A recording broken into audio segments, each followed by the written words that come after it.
And also making the Discord announcement now. Okay.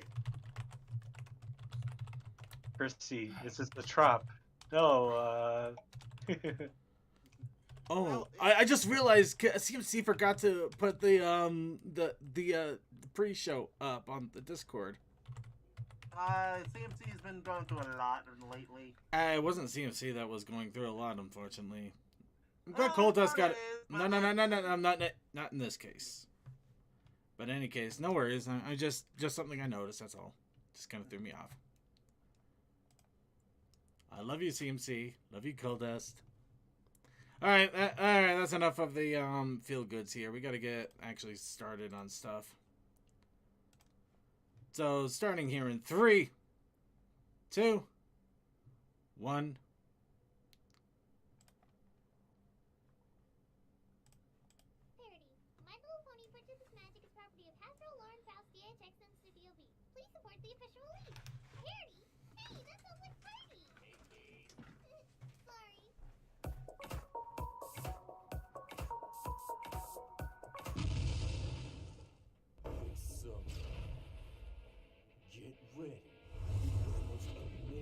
Action movie of the season. When the face is exact question. One hero will rise to the There we go. That's what I did this one. Donut Steel!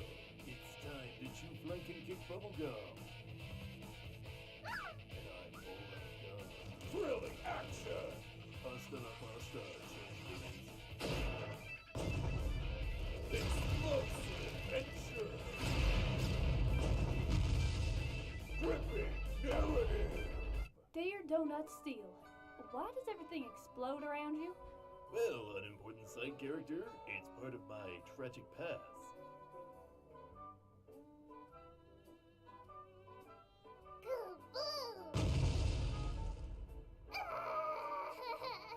Even more action!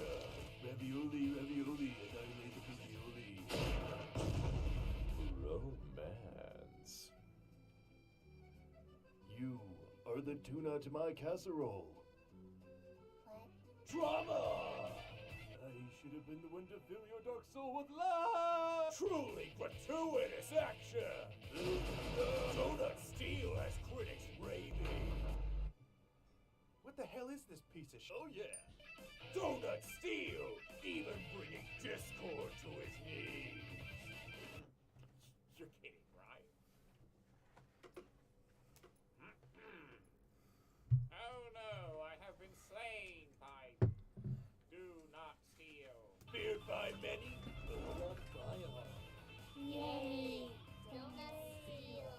And he's coming to a theater near you this summer. So prepare yourself for Donut Steel! I heard you like bananas, so I came here to kick your ass.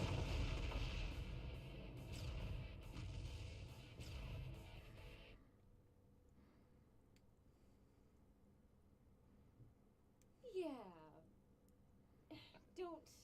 Don't call us.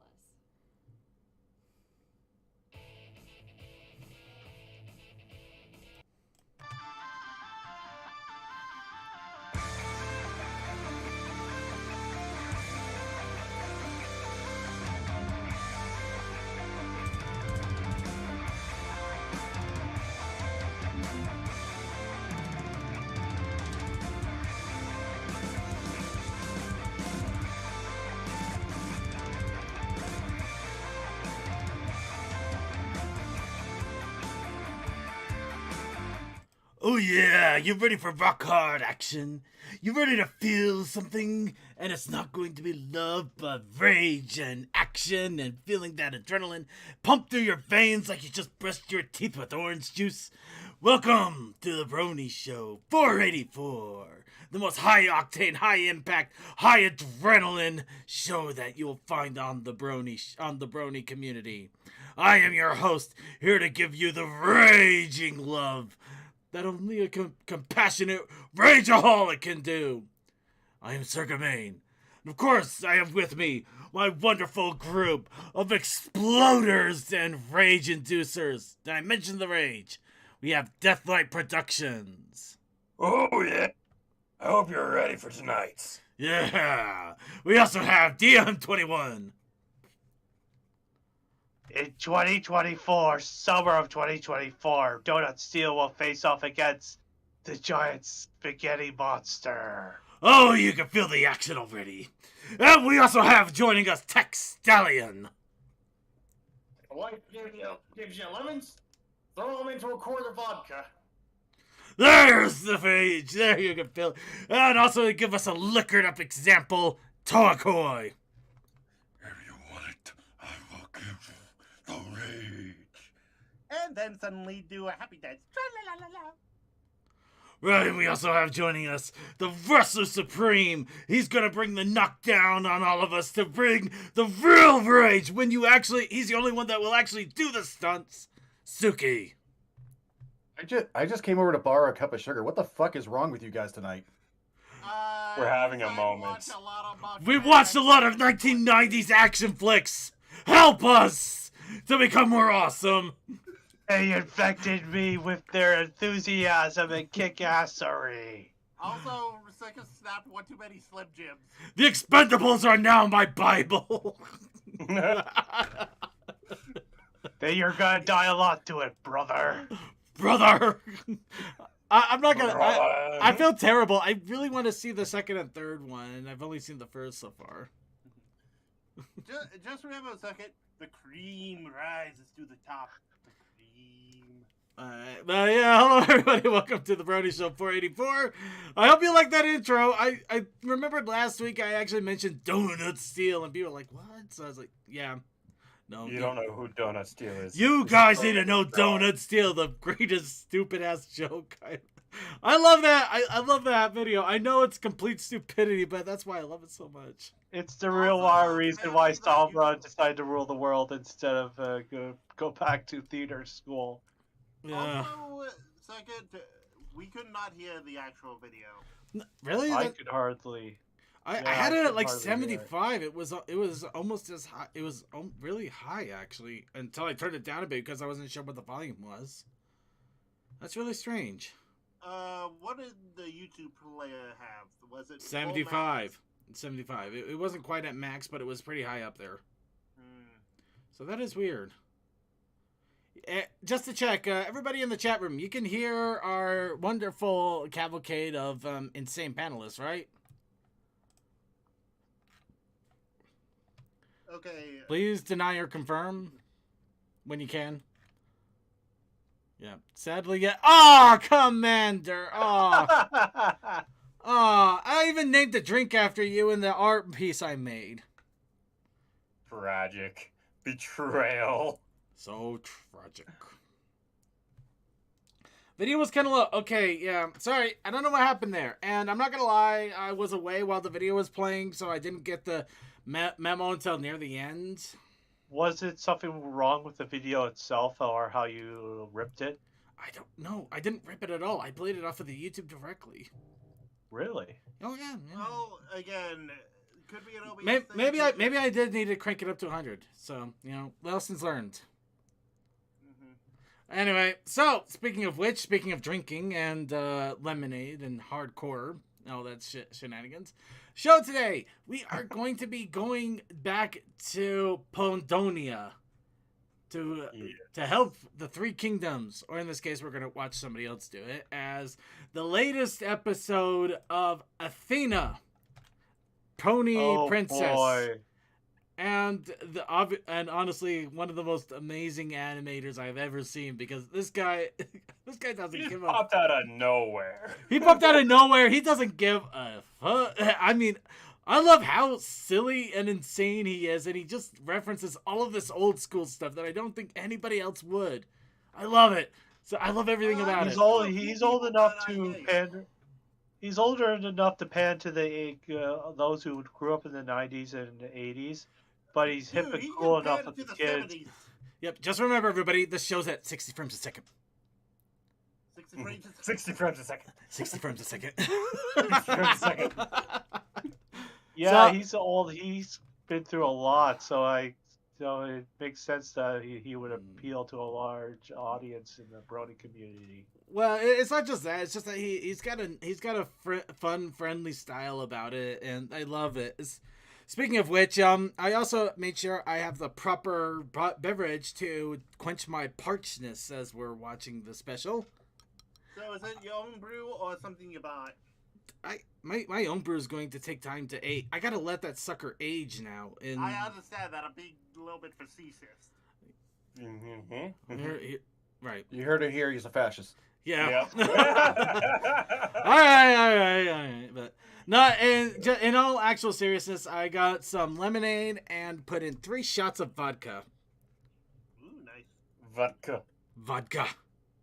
So now that we're all going to be nicely liquored up, let's go ahead and start off the show here. And of course, what better way to start off than to warm up our vocal cords, talk a little bit about ourselves and goings-ons, and we do it with a little bit of What's Up Brony. So I must implore and ask and plead to all of you once again, as we always do. What's up, Bronies? What's the wub? Nothing much on my end. I'm currently printing some stuff for a person at work for an anime convention coming up in June, which I plan on going to because it's an anime convention close to me. I can have fun. What is that? Having fun. But other than that, just standard, work hard, play hard, and enjoy time off.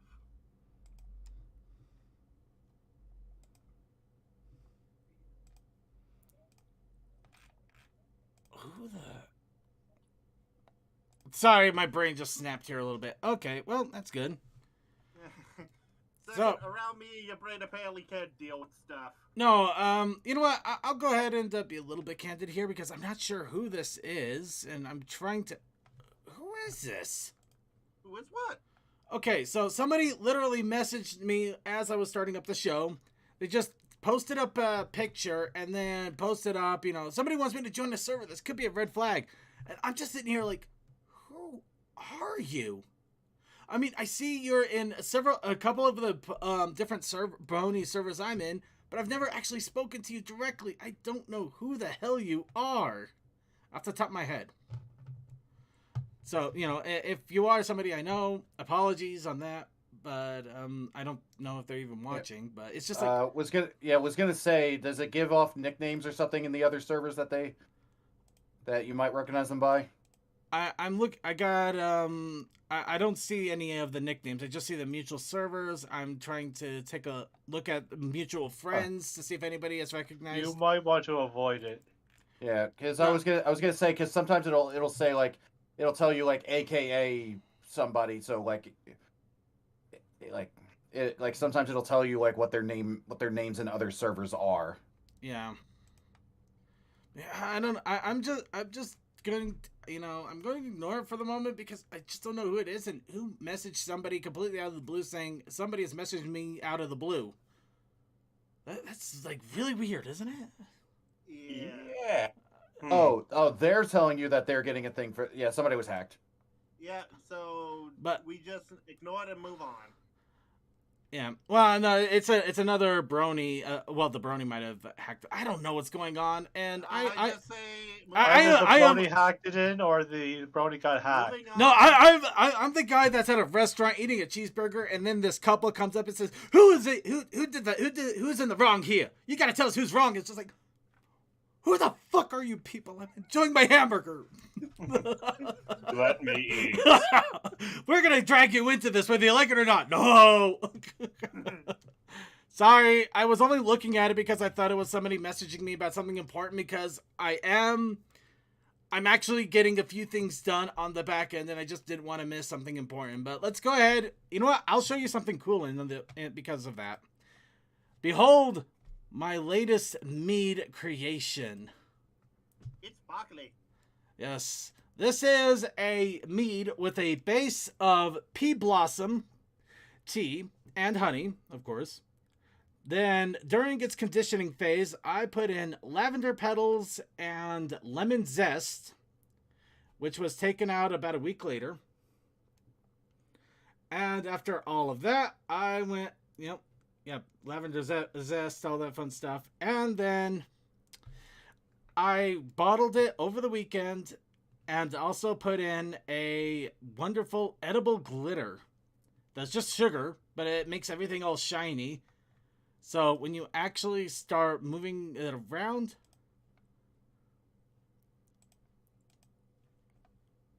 Oh, wow, that is... Okay, give me a second here. It actually looks very cool, and second, I am very pleased with how you're coming with your mead making. I am too, but there's still a lot to be done here. Yeah, here's an actual video of it that you can see it. Some of the glitter is settled at the bottom. You know, what can you do? No, it makes sense it would settle. You just need to do a good swirl. But yeah, no, this is a based off of a friend's recipe, of course, and it is the first iteration of what is known right now as the Twilight Sparkle Mead. Let's see. It's okay for the fermentation process to be agitating it like that. Fermentation, yeah, it's perfectly fine as long as it has an airlock that allows air to go out. However, this is past fermentation. At this point, it's actually in the basically in the racking and aging, where we're just going to let it sit there in a bottle, in a shelf. Well, in this case, a box, undisturbed, in a small room for the next several months. Yeah, see, I was about to ask. It was like, because usually with wine, when you're aging it, there's a reason that people keep it in wine cellars. Yeah, but yeah, the big thing that I wanna do in regards to this is I need to give it time to age, and I got to make sure it doesn't get hit by direct sunlight. Wine cellars just make it a lot easier. In my case, I just used a basement room, and I have it in a box, and I kind of blocked out the window a little bit. Yeah, I mean, I was just providing an example because that's exactly why they do it with wine. Yeah. But yeah, this is number 2 of the wines, and the first attempt at a Twilight Sparkle mead, which is one of my goals for mead making. I want to make meads based on all of the main 6 at some point, and depending on how this goes, I may alter the recipe a bit. But yeah, don't worry too much. Since it's in a sealed bottle, agitating it a bit shouldn't affect things too much. I gotta be more worried about getting skunked by being out in the sun or getting too much sunlight. Well, this is why they try and make glass that filters out sunlight so it doesn't skunk stuff. But I understand. Yeah. Unless you're Corona. Yeah, that's a beer thing, and that's a different thing. That's not something I'm gonna concern myself with. Besides, it's kind of hard to make a nice, awesome purple mead that sparkles when you have it in freaking brown glass. Yeah, you're not winning that war. No, I understand. But another thing that I'm kind of excited for, I'm really excited because it's in a few days, I actually have tickets for Who's Live Now. Ooh, they're touring again? Nice. They are touring, and they are going to be coming to my state here on Thursday. And I have tickets in a nice little cozy spot, I think. I literally just clicked best seats available and bought the ticket that they had there. Because I did get in a little on the late side, but it was the $60 ones, which are usually like pretty close to the stage, so I think I at least got a good one. Well, all I'm saying is this is now Russian roulette. Are you going to get good seats, or are you going to get meh seats? I'm gonna be happy to go either way. It'll just be nice to go to a big auditorium and actually see Ryan Stiles in an actual Who's Line presence. I mean, who could say boo to that, man?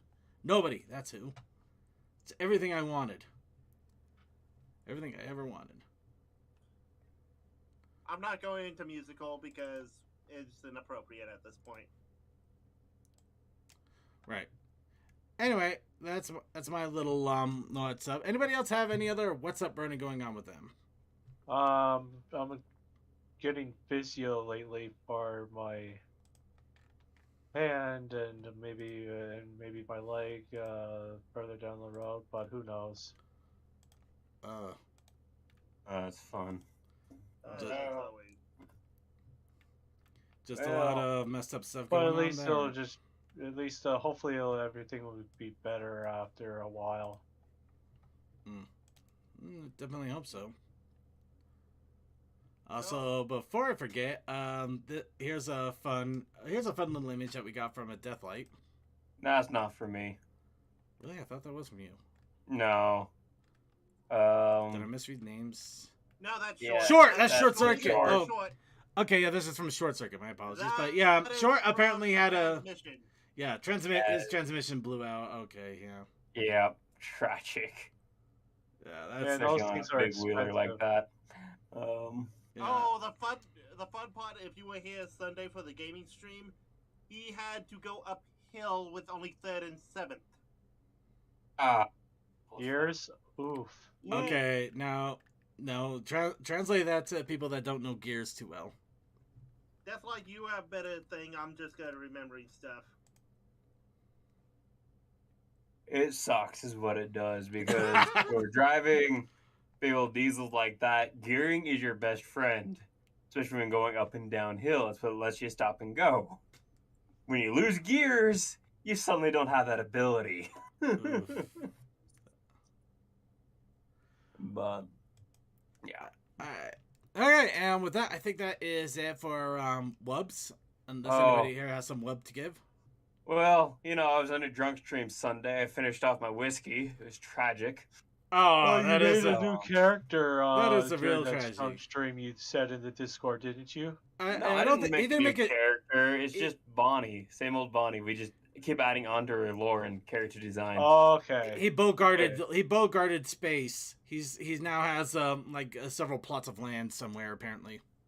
Yeah, Bonnie now has a giant thing of land, so then she could declare it as a private city or town, and then she set up Nearby the that's where bar. she set up her bar, as well as a bunch of places to rent. But the big thing, here's my so she can set up her own rules. It's my own country and you can't do anything about it. So just to ask the dumb question for anybody that may have not been paying attention. No, I'm kidding. But yeah, seriously. So is this an RP or is this just a general? No, neither. Fan canon. I was gonna say fan canon. What we do is I made Bonnie when I was absolutely wasted. Mm-hmm. And from that moment on, I was like, okay, we will not have a sober thought about her character design or story. Everything that happens when we're drunk or whatever is canon for her. I'm just trying to get an idea. I was just trying to get an idea. Is this just like a general OC, or is it actually plays it like an OC somewhere in something? No, nothing like that. Okay, but she kind of almost became like public domain in a sense, because whenever we make a new adjustment and stuff, it's like we do a consensus to see if everybody is okay with this update to Bonnie, which is just funnier than hell. Especially when you got like 5 or 6 drunk people trying to make an argument why that should not be a thing or why it should be a thing. It's fantastic. I think I get it. It's a kind of a hive mind OC thing. Yeah, which is funny because it didn't start out that way. It started off with me just being drunk and making a cute character, and now it just evolved. That's kind of how these things go, and I love it when they evolve that way. It actually adds a little bit more and gives everybody just that little thing to group around. I say everybody should have a character like this. Yeah. Whether if you're not sober or not, when you decide to make the choices, it is just a blast. I usually can't get that drunk. I can get pretty buzzed, but that's about it. Now, yeah. Or even, like I said, even if it's just like a character that a group makes, and so you all have to agree. It just the drunk part's even funnier because you come up with all the dumb stuff, like the whole plot of land thing. Like that I was talking about with Bonnie is like there were like 5 or 6 of us, and we actually did research to see if we could actually do it in the United States, and the answer is 100% yes. Oh wow! You can buy a 40-acre plot of land, declare it as a town, and place like one building there and say that's the town center. And that was her bar. And that is a legal town because it has a population. Yeah, remember. Almost makes me want to do that. Town in Nebraska with one person and running everything. Are we supposed to remember something we... Never mind. I'm gonna buy my own Mooner later with blackjack Jack and and hookers. hookers! Exactly. Probably, literally, blackjack and hooker. Okay, let's go ahead and move on. Like I said, it's funny because that's what happens, especially in drunk streams. Like, how about this for an idea? Oh, that will never work. Let's research it. Alright. Alright, okay, everybody. Let's go ahead and move on here because I think Commander Something's about telling us to move on. Yeah. Get on with it. Alright, so let's get on with the news. So, yeah, a lot of big news coming up. Let's go ahead and start off, of course, with the official what's going on convention-wise convention chart of conventioning. So, Epona Fest. The big old... I was going to say Italian. The big old Italian convention is happening in 2.5 weeks. Of course, we are going to do what we can to report on it. Sadly won't be able to go because cost is always... Costin, you want to deal with passports? You know, I have yet to actually deal with passports, so I'd honestly be wanting to try it just for curiosity's sakes. But that's for a future circuit. In the meantime, though, we do have Windy City PonyCon. That is a month away, literally a month away. And yeah, that looks exciting. It looks like a lot of people are excited for it. It is going to be the first of the two conventions that are no longer under Corgi Entertainment. So it's going to be fun to see how it rolls out. I think Winchester is going there for AVs, but I don't know for sure. I think he might be. I hope if he does, I hope he gives us an idea of what happened with that. What happens with it. Mm-hmm. Well, I'm only saying that because he's done it before, but you know how that can. Yeah, and TrotCon is unfortunately trying my patience with the whole traveling industry nowadays. Well, I got. Trot. I'm not blaming Trot. I'm just blaming the traveling industry. But yeah, no, TrotCon, I did get my plane tickets. I got them out of Southwest, and they cost over $500. Wait, from Salt Lake to basically, what, Columbus? Yes. Cleveland? Yes, Columbus. Columbus is kind of is not a major airport, so... It's not a major, but that's still a hell of a charge. Let me see. Wait, when is TrotCon again? I forgot. July 14th. Oh, you're just after July 4th. That's probably a higher cost travel time. Maybe. I don't know. I figured it would still be like outside of that range, or people would not be traveling for a while at that point. No, because it's in general, it's still summer, so. Apparently a lot of people are also traveling right now because things are starting to open up and get open back up, and people just want to get the fuck out. Yeah, so yeah, I think it just might be a case of just bad timing and having to suck it up for a little while. Yeah, it is what it is. But anyway, so yeah, I am for all intents and purposes going to be at TrotCon now because I got my plane tickets, I got the hotel room, and I got myself and my mead. What more can a lad ask for? Anyway, let's go ahead and move on here. And the next little bit of news, Everfree Northwest has started to announce their guests, starting off with Andrea Libman. Of course, the voice of Pinkie Pie and Fluttershy. The shyest and most hyperactive combo you could ever imagine. Hey, it's the same side of the coin. Sorry, different sides of the same coin. Yep. But yeah, it apparently this is actually Everfree Northwest's 10th birthniversary. So that actually makes sense. Yeah, they're probably going to be pulling out more than a few stops on this one, so I'm excited to see what happens with it. By the way, were we still planning on doing the thing there? What thing? Oh, that one I'm probably not going to be doing what I'm thinking, but I am going to try to bring some of my meads, and maybe anybody that's there can have a celebration of Circuit's first meads with me for the show and a 500th episode celebration situation. I say situation. I'm only asking because I know that was a plan, but I know plans change. It was a thought and an idea, but unfortunately, yeah, plans change and so do situations. I know. That's why I Yeah. was asking instead of assuming. Right. Anywho, so yeah, I still am going to be at Everfree, and I am still going to have sparkly mead.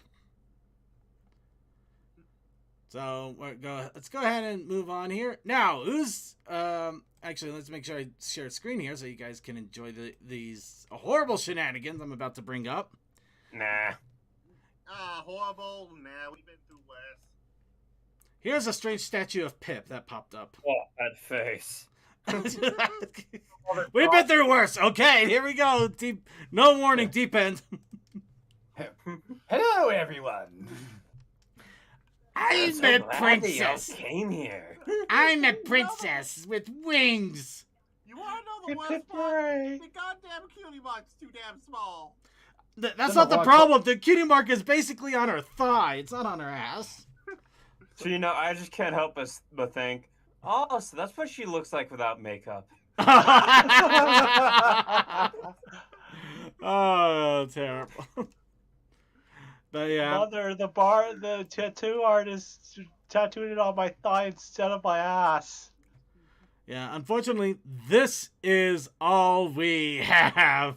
We have no idea where this is from. We have no idea where it came from, what size it is, and nothing else but just this Even picture. the sender felt ashamed having his own country or whatever where he's from being associated with this. Either that or it's just one of those things that you find on the interwebs and nobody knows where or how or why. It's like there. It exists and you don't know how it does or why it came to be, and you never will. It's the internet legacies. Tech Stallion, we can kind of hear a little bit of background noise on you, by the way.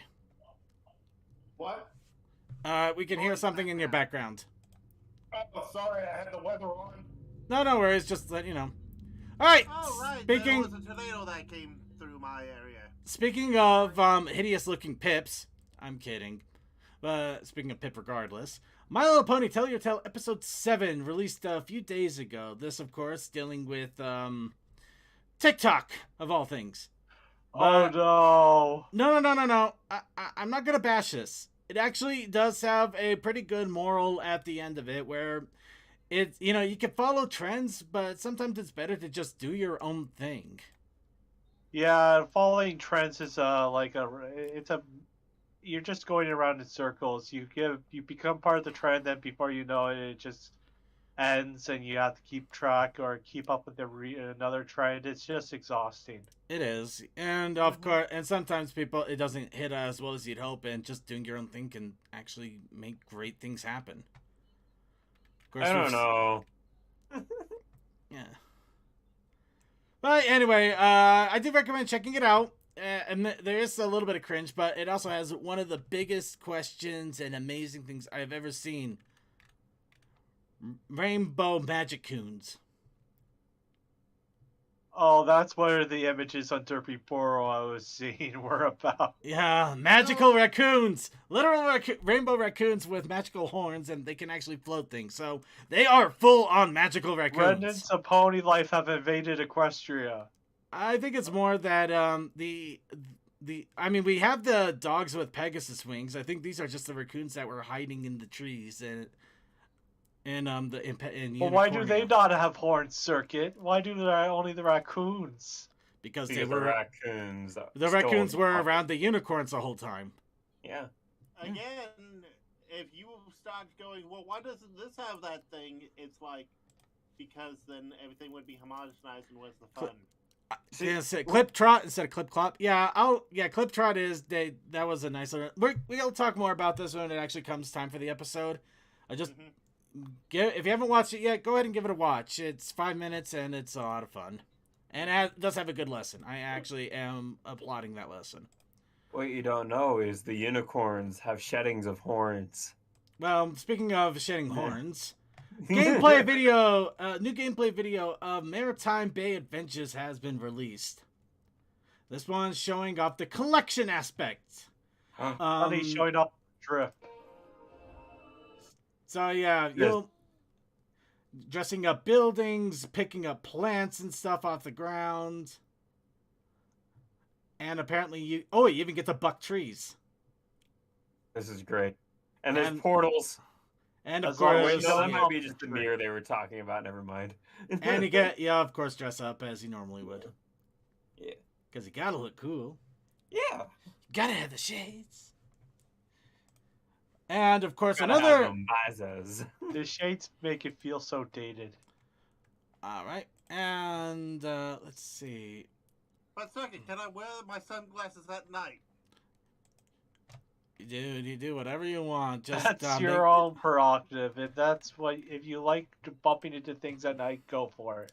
Yep. The other thing, and this is not something I'm going to show, because I honestly don't want to spoil the game for me, which is kind of funny considering Izzy, you're so blue. the Now first I. the first 20 minutes of the Maritime Bay Adventure has been revealed, so you can actually watch the first 20 minutes of the game. So you know probably about half the game. In all honesty, it might be, for all I absolutely know. But there could be more to the game than I'm giving it credit for. I honestly don't know. But I'm not gonna know. I'm gonna find out the old-fashioned way by playing this stupid game. Mm-hmm. But it's there if anybody's curious. Indeed. Find out by playing the game. Yes. And maybe streaming it. Oh, I'm gonna be streaming it, and I'm gonna stream. Oh no, I definitely am. It's gonna happen. In fact, God, it's probably gonna literally be my Friday night stream. Are we all going to be playing the game at the same time? Because Probably. I honestly think we would be. Race each other to see who gets to the end first. I won't. I'm not gonna go for the end first. I'm going for 100% completion, including platinum trophy. Well, Okay, 100% completion, end. Let's see who gets it first. With how slowly I've been going with Pokemon Legends, I doubt I'll be playing this. Okay, do I need to just start drawing up a collab thing and have fun with it like I did for the Breath of the Wild? I think we'll be streaming on our own things, so. Hence why I said collab. See, But- it's funny for me to say that because I'm so busy all the time that me being able to play a video game is a joke. I know, right? At least a game like this will probably be a little easier to just sit down and maybe play like 10, 15 minutes of it at a time. Yeah. But anyway, yep, it comes out in just a few weeks. I hope everybody is excited as I am. I'm actually kind of giddy for this one, especially since I'm almost done with Kirby now too. So I've cleaned up my slate quite nicely. I still love the tags that they used in Steam to describe this game. Adventure, casual, cartoon, colorful, and cute. Well, really? That's what they got? Hold on. Yeah, that's the tags for it on Steam. Oh. What? Is there no mistagging just because people want to be edgy? Actually, there's a few more tags for this. Let's go ahead here. Adventure, casual, cartoon, colorful, cute, family friendly, horses, character customization, controller, female protagonist, co-op, local multiplayer, and single player. When you bring it up like that just Yeah, pretty much it describe. just shows the first 5 tags of Yeah, everything. So. yeah. I had to learn how to actually bring up other tags because some games came up that I honestly wondered what the hell. But, yeah. That's why I said that. All right, here's a curious thing: entire outright game franchise, and of course Oh, I it's immediately. expensive. Oh, Oh, god. God. This is hilarious. This is hideous. Let's see: Hotel Transylvania, Ryan's Rescue Squad, Peppa Pig, Oh no! Pirate just Adventure. just Oh no, that's throw DLC. the frying pan already. DLC? What? There's a game before that? Wait, They, I no, think- they had the Peppa Pig game we joked about. The Pirate Adventure is actually DLC for it now. They actually no. got DLC for the no. game. But yeah, Paw Patrol Ice Age. Oh wow, they got it. Oh, they had Dragon. They have Adventure Time? they actually are responsible for Adventure Time. Okay. You know what? There's literal hope here, and it's not like a faint hope. It's actually that's actually decent hope. Only hope this game's not going to be too expensive. Oh, it's $40. No, $30. It's $30 if you're getting it on anything other than Switch. It has a. Unless you live in our country. Yeah. Wait, it's not. Wait, so it's not. Wait, it's still not $30 even if you do it digitally on Switch. Actually, I don't know if you do digitally and switch it, if it'll be a different think there's price. Still the Nintendo tax. I don't know if there is a Nintendo tax on that. Unless it's cheaper on Switch versus physical, but I doubt it. I don't know. I'll go check. We discussed. Well, while that gets looked up, who wants to hear about another battle in the boardroom for Hasbro?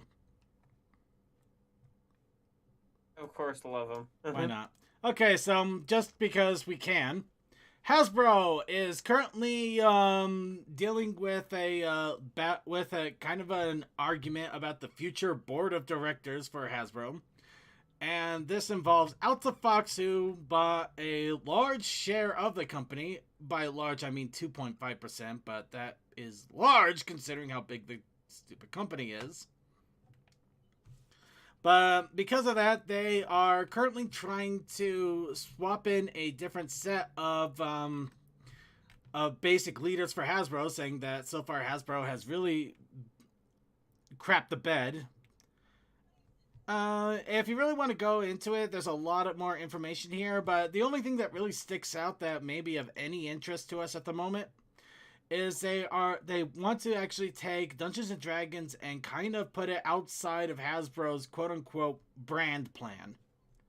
Basically let Dungeons and Dragons and Wizards of the Coast do their own thing instead of Hasbro putting it under one giant umbrella that also covers Monopoly, ponies, and whatever else they got.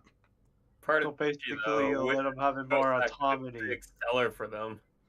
Yeah, they basically want to give it a little more autonomy, and also Hasbro to stop with the stupid plan altogether because it's stupid. And yeah, it could lead to more creativity with their new autonomy. Yeah, they actually even have a website called Free the Wizards that explains why they want this to happen and why it would make sense. I mean, honestly, it does make sense, but at the same time, for a business perspective, it is kind of hard to do something like that. Yeah. It is and it isn't. I'm not going to delve too much into it because I'm not a business-minded person. I see, ooh, something shiny, and that's what I go for. But yeah, if you really want to look into it, I'd say go ahead and do it because it's a lot of fun here. It's a lot of fun. Do it. So, next thing. Make your mark. I'm not going to put spoiler tags because all we have are 2 screenshots. And they reveal, well, not exactly nothing, but I don't think they reveal anything of import. You know what? No, I'll take that back. I'll put spoiler tags in case anybody's really that paranoid. So, spoilers for a brief, quick moment. But yeah, one screen cap of Make Your Mark has popped up, and this one actually makes me feel a little bit better about the special when it comes out later this month. Wait, what's that in Hitch's hoof? Don't ignore it. Ignore it. Something magical. Anyway, I'm feeling much more comfortable about the models now. Yeah, especially Izzy. Izzy, when she had the short hair, it's just like, no! You killed the almost amazing part about her. I like the giant hair. I like the giant hair. It was clear that she never cut her hair. Yeah. But yeah, the models look a little bit better, and it does look a lot like more better than that 7-second trailer we got. Of course, it also came with. We also got another one. We also got another one here, another screenshot.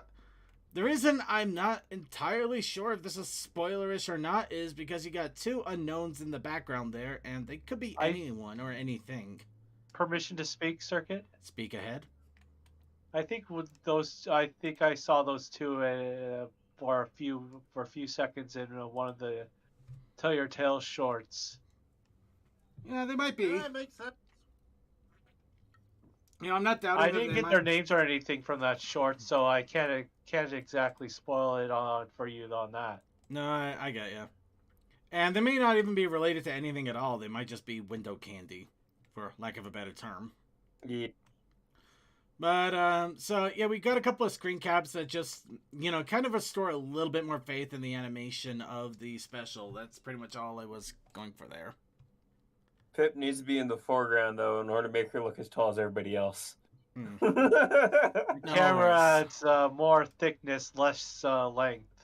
Anyway, hey, Lone Wolf Gamer, welcome. No worries about using less height. No worries. No worries about the site chat. That's why we have it attached to our Twitch chat so that we can respond to that as well. But anyway, yep, this is the Brony Show where we talk about all things in the Brony community once a week because we can. Anyway, let's. Also, from what I've looked up, digital on Switch cannot be pre-ordered, so no price at the moment. Oh boy, so that one's literally going to be fly by night. Yeah, you can't pre-order it on Steam either. Well, I'm not too surprised by that one, but you can at least see it on Steam. Yeah. Anyway, that's enough of the spoilers. We got to get moving on here. We actually took up way more time than expected, so we got to actually start motoring a bit. So, who wants to ride a Twilight Sparkle themed ride in Mexico? I'm the one that brought that up, actually. Yeah, you did, but I did also have it in my notes too, so it was coming up whether we liked it or not. All I'm saying is that I'm probably the closest to Mexico, geography-wise, aside from Tech. I would say Circuit is actually not that far. I don't think I'm that far either. No, I think I could probably hit Mexico in a day if I really wanted. Yeah, because less than a day if I really wanted to, but I don't have a passport. I don't have a want. I mean, Mexico's nice, but I just don't have a want right now. Or do you? Anyway, so Hasbro is getting a park built in Mexico, apparently. Mexico City, to be specific. Of course, this is, all we know is it's a Hasbro amusement park, so it could have absolutely nothing to do with ponies. For all we know, they could just have a Monopoly Man theme. Actually, that would be funny as hell, wouldn't it? That'd be kind of funny, yeah. Yeah! Monopoly Man, live, large, and in charge. The Monopoly Man food court. Everything is going to cost you a 20. The least. Imagine the looks on people's faces when they see a bunch of grown men on the My Little Pony ride. Oh no, I got one step up. You know God. the Itchy and Scratchy currency from Simpsons? Yes. Yeah, no, they do Monopoly money for the currency for the park.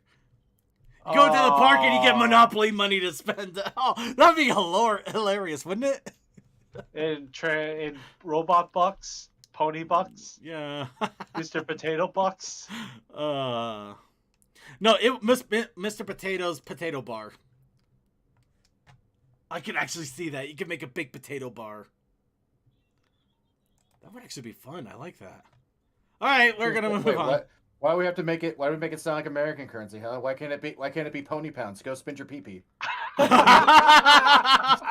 I love it. What about the pony bits, though? What about them? Well, you know, just all the bits. Pony Point plot. All the fine bits. You know, as Pony much plot you know, points. I make the joke that they could easily just do Monopoly money, but knowing some companies like Hasbro, they may actually just like, okay, here's your hippo tokens. You have 3 games that deal with their own currencies, and you're bringing Hungry Hippo tokens into this? What? Just why? All right. Quantum Story. We actually talked about this at VR setup, including that really interesting looking Izzy model last week. But yeah, they released a little more information about Virtual Magic, including the fact that it will have Izzy's prequel involved. Ooh. I would rather have a book. You do. It comes with a book. Here's That'd be everything that it tragic comes and with. sad. Here's everything that it comes with if you are really inclined I to bet buy I it. would rather read the book than use the VR. $35 for the whole thing, by the way. This includes a hardcover quantum movie novel with 18 XR portal points at the end of every chapter. No idea what that means. A QSXR goggle that you attach your phone to. And a free app. Wow. I'm sorry. It's just like barrel. It's like a bullet point for the product. It's like, you get all of this, including a free app. But you're buying the stuff. Is it really that free, or are you just are you ashamed to just have the book If and the app is for free, then why do we need the freaking VR? You need that to shove it on your head. in fairness, I actually have a. No, I meant version why of can't we this. just use another VR thing that takes a cell phone instead of their version of it? Because Oh, we want yeah, to I shove their have stuff on the head. Actually, there could also be some setups on the goggles that allow the VR to interact differently, the phone to interact differently with the VR to show things. True. Or the VR headsets could actually have been sized for smaller phones, and now these phones are a little bit bigger. They may not quite fit anymore. Again, because of how one thing changes, you have to get a new product. Isn't capitalism fun? Or it could just be that it's a cheap piece of plastic that they made for $5 and it's not going to fit anybody's head except for the smallest of child's. I'm better off looking on eBay or Amazon for the book alone after it's been sold for a few months. It might be the case. Might be worth it. I might take a look at it too. I don't know. At the moment, I got better things to spend my money on, so I'm not pre-ordering, that's for sure. Hey, But if do you know what I am I'm- pre-ordering? And I'm going to also try to tease Coldust a little bit on this. Comic cover. Oh my god, I saw this. Yes. They released 2 more covers for the first issue of the G5 My Little Pony, and oh, wow. Oh, that is shiny. They When knocked... is this coming out? Hold on, let me look at the news article here a little bit, see if it has more details. May 25th, later this month. Okay, so just a few days before the game. Of course, why not? Oh, wait, for what? all Peter, what the hell? intents and No, show us the purposes- shiny cover. I can't. It literally, they're both the same. What? The links are screwed up. No! That is hilarious. God. We want the zoom into the shiny. Hold on. Let's see. Maybe this is the one that we want. Maybe. Work. No. No. But that is okay. Here. Okay, so that's an exclusive cover. That explains a lot. You know what? I'll keep that up there too. There we go. So we get the retail incentive cover, which I absolutely love this one. You got your main 6 there in the background. Twilight just kind of doing the mentor silhouette and the 5 in the front. Okay. You know whether to get this because how disappointed how the last series they put out ended from IDW on Pony. Well, I heard that they had to cut out. They had to cut out a lot and rush it a bit, so there's a chance that the storyline will come back to a better place with this too. I'm not holding my breath, and I'm contemplating whether I'm getting it or not, or just waiting on if the whole arc is any good. It's hard to say. I don't want to reveal too much, and I already had like. I'm not saying it's gonna be bad. I'm just saying I don't want to get my hopes up again. No, I get ya. I'm still gonna give it a shot regardless because it's I'm Circuit Man of the Brony Show. It's what I do. Also, I have to say, from a graphic design point of view, with the main 5 being in the back, Twilight being the divider, and then the new 5 kind of being the foreground, it's a very flowing and very nice tribute. Fair. Of course, if you want something a little more on the exclusivity, it looks like the Things from Another World, this exact website has their own exclusive cover as well. This is only for them and them alone. And of course, it deals with Hitch realizing he is surrounded by mares. This is when the boy became a man. He's in his own harem anime. Yes, he either realizes, oh, I'm in a harem, or oh god, I'm the only man in the group. Help! Oh no, I'm in a harem anime. Either I'm a dimwit, or I'm gonna end up having to save the world somehow. I'm gonna have magical dumbass powers. Somehow I'm able to actually control the fabric of reality, but I can only do it when a girl kisses me on the cheek for some reason. Because something about DNA. Or kisses me somewhere else. No. This is a family show. We're doing just a cheek. Or the fact that I have the ability with one hand to destroy whatever I touch. Anyway, that's enough of bringing anime into comics. Let's bring comics into anime. No. Yep. Yeah. But no, either case, I am still excited for the comic, and I hope that the story ends up being at least semi-decent. I'm not expecting miracles, but I'm hoping, I'm hoping for a good storyline out of it at least. But yeah, it looks like they're all gung-ho, and they're actually putting real effort into the cover, so I honestly believe IDW is going to put best effort. Especially since they don't have to rush this Only thing time like they will did. tell, because Yeah. a pretty picture doesn't necessarily mean strong storytelling. No, it doesn't, but it does actually mean that they're putting in an effort somewhere, so I would hope that it translates into effort in other places. And also, editorial mandates can kill shit. We are very well aware of that. Synchrony, we've already talked about this, but Hitch may not actually be the luckiest stallion in Equestria. He may actually be in the worst situation. I don't know. I kind of feel bad for the poor guy. I kind of he paid off his mortgage. True. He had life all figured out, then suddenly he's surrounded by all these mayors that don't know what the hell they're doing. It's like, where did my life go wrong? It's probably when he had Sprout as a deputy.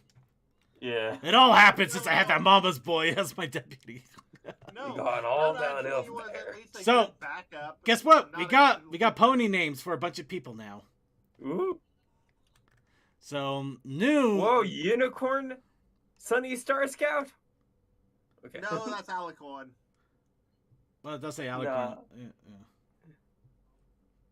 So, My Little Pony Mini World Magic Mini Equestria... Oh, my world!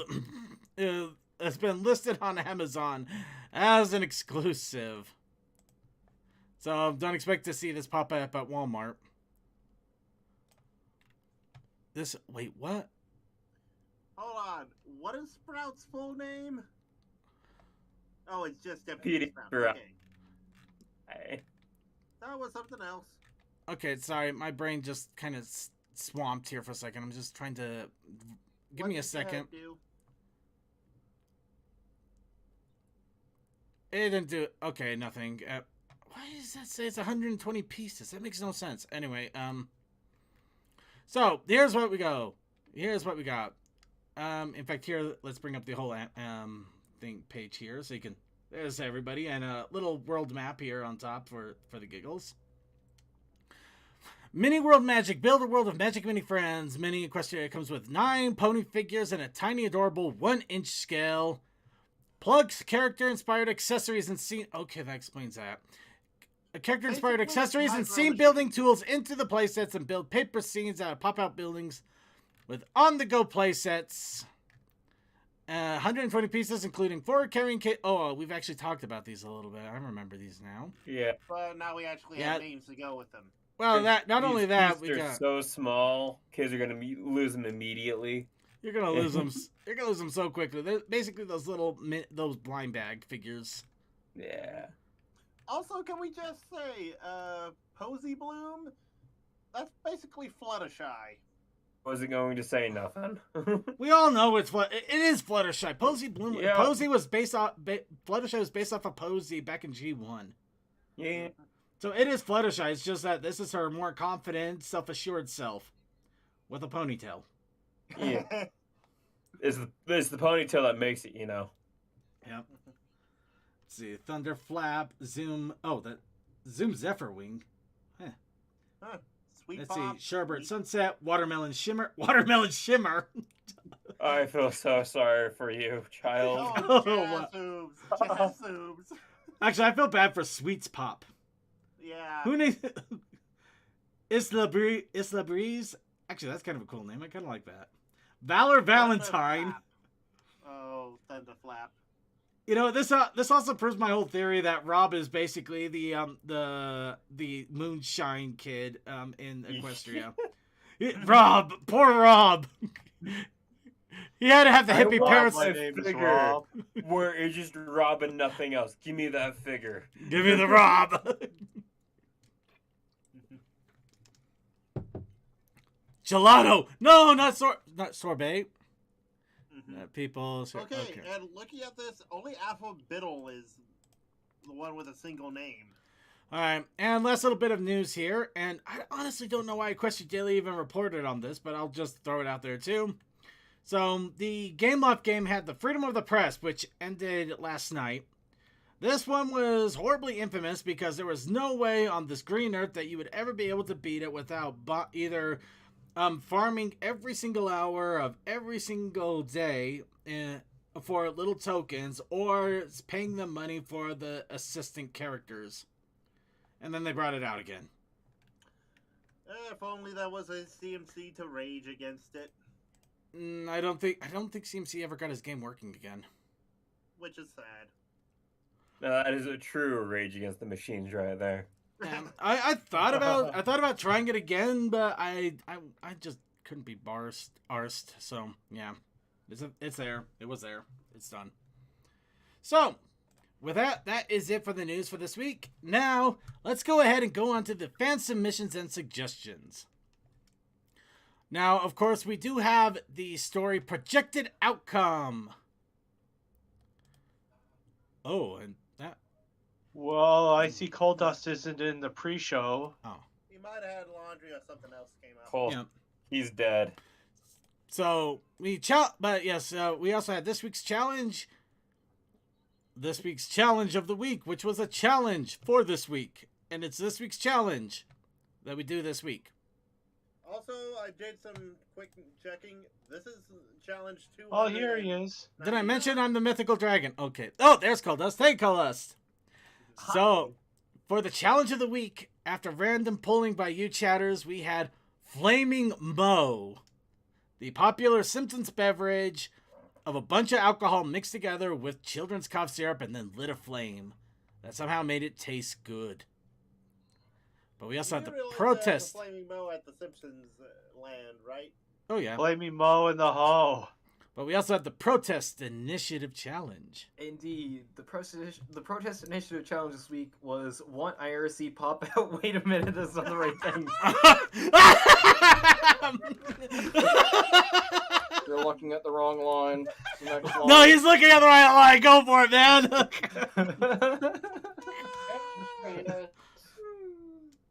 The protest initiative challenge. Hold on. Let Coldust get it out now. The protest initiative challenge this week is a room. So make a background. If you did, good for you. If not, I understand. Anyway, thank you for checking in, Syncry. So first, we're gonna go ahead and show off the challenges that we received for this week, and then we'll go to last week, including the story. So this one I spent 2.5 hours on. I also ended up submitting it to get critiqued at the MLP Art School, and critiqued it did get. There's a lot I need to work on, but otherwise, it was steps in new directions. So now that all that's out of the way, here it is. Wait, Circuit, you're not actually the wielder? I'm not Fire in the hole. I'm not the wielder. In fact, I made a horrible mistake trying to make this. Now, this is called What Happens When You Light Up a Flaming Mo Without Expecting It to Burst into Flames and It Catches Your Main on Fire. Beautiful. Yes, or 5 seconds before disaster. Because I was about to say, you forgot the creativity in that title. Then again, what am I saying? Plenty of art is literally like what, just like relaxing nude or something like that. It's literally what the picture is. Pretty much, yeah. Also, second, I love the drinks you have in the background. Suki's text and mine are kind of obscured, but it looks that's like the point. Shot. And in all honesty, I was just making a bunch of random drinks on a board there. And I do apologize to Commander. I did have him in mind to put on a drink, but then I forgot I ran out of space, so I couldn't put him on there. It's okay. I'm not on there either. So what'd you put on there? Tequila? Actually, I don't know what I was going... I mean, I had the ones going there, and then I kind of had an idea, and then I don't remember what I was going for. Maybe Tech Trouble, or I think it was Tech Trouble. The Tech Trouble. No, that actually makes sense. Tech on the beach. No, yeah. Yes. Tech on the beach. Tech on the beach. Oh, dang it! Vaguely actually has a good one. Tequila. Tequila. Ooh. Oh, okay, yeah. What's CMC's? I don't. CMC's is the underground one. That's where we take colonic, we take Molasses. not molasses. There's a Moscato. Moscato. Moscato. Thank you. A cognac, Moscato, and we I think what was the other C that was on my it's like on the tip of my tongue here. Cognac? No, you already did that. No. Creamer. No, actually, that would work. Would it? I mean, that's kind of how you make a White Russian. Yeah. Okay. Wait, so you make it a White Russian by pouring milk into it? Actually, I think it milk or is it cream? I think it could be just coconut cream. Ah. Okay. But it is usually a liquor. It usually is a liquor cream of some sort. I've got to be honest. The only knowledge that I have about liquor at all is I listened to a 3-hour episode about the history of beer. It's one of the bonus episodes of Well, There's Your Problem, a podcast about engineering disasters with slides. But so I kind of have a loose understanding of what beer is. I've never tried it, but yeah. To be completely honest, I wasn't thinking of what the drinks would actually be. I was just thinking of what would sound like a drink name and putting it on the board. I would like to think that I would have the one non-alcoholic thing on the menu, the Colco Cocoa, which is just a cocoa which has pure Pennsylvania anthracite coal dust in it. How about the Coca-Cola? I was just thinking rum and coke without the rum and. I would go with coal dust and steamed cocoa. It still needs coal in it. Actually, no. You know what? No, you know what? No, no. I'll go with Cole's idea, but switch it up. We call it Colco. Colca. Yeah. Okay. I'm just gonna say this. So if we go with Cole's idea, what the menu is basically like, here's a bunch of stuff that will kill you eventually. You want to die now? Yeah, basically. Well, technically, it's that not is alcoholic, but it's just as toxic, if not more. We make sure that we get packets of hot chocolate from the most horrible places that have no value for human or pony life. In other words, it's probably loaded with sugar and chemicals, the likes of which you can never pronounce. And it'll taste like chocolate, but it'll also taste like something that you probably would taste when you drink cough syrup. So hence the flaming low. If you added coal dust to it, would it technically be carbonated? You know what? Considering all of the things that they're adding with charcoal cleaning and crap like that, who knows? Oh, that reminds me. There's apparently this whole thing of people having, I think, charcoal coffee, which sounds not good. It sounds stupid. It's probably charcoal tea. I don't know. You can't. I mean, that's probably filtering through. Charcoal is probably what it's doing. You know they use charcoal to stop help with overdosing on drugs. I did not know that. Good to know, though, I guess. I actually made a drink a long time ago with Mountain Dew and a blue lemonade alcoholic beverage. I called it an ogre. Because the drink turned into a dark green of sorts. Which, you know what? All this talk about drinks reminds me of the cursed idea that I need to put into more people's ears, and that is, in Season 1, when Trixie asks for a Hey smoothie, do you think that would just be pancake batter? I think it'd just be one of those stupid oat smoothies that people are making now with oat milk. Are they making oat smoothies? Yes, it's actually a thing. I want to try that just purely because it'll put me one step closer to horse. I mean, like I said, it's oat milk, so yeah, oat milk, and I think they actually put oat flakes in it too. It's basically almost like porridge. Hell yeah! I will gladly take my delicious, cold porridge. Off topic, Suki, how did that Discord image animate? I can barely hear you. How did that Discord image that you used for your to identify yourself on Can Discord. somebody tell me what he's saying? I can barely hear him because of my game. I'm sorry. Basically, he's asking about your icon. Oh yeah, that was somebody on Twitter just doing the random shit, and I just happened to be like, yo, go ahead, and then they did it. Nice. Nice. Oh, awesome. Also, now I have the burning question. Would you like your porridge cold brew? All right, really quick though, we do got a little bit more to go through.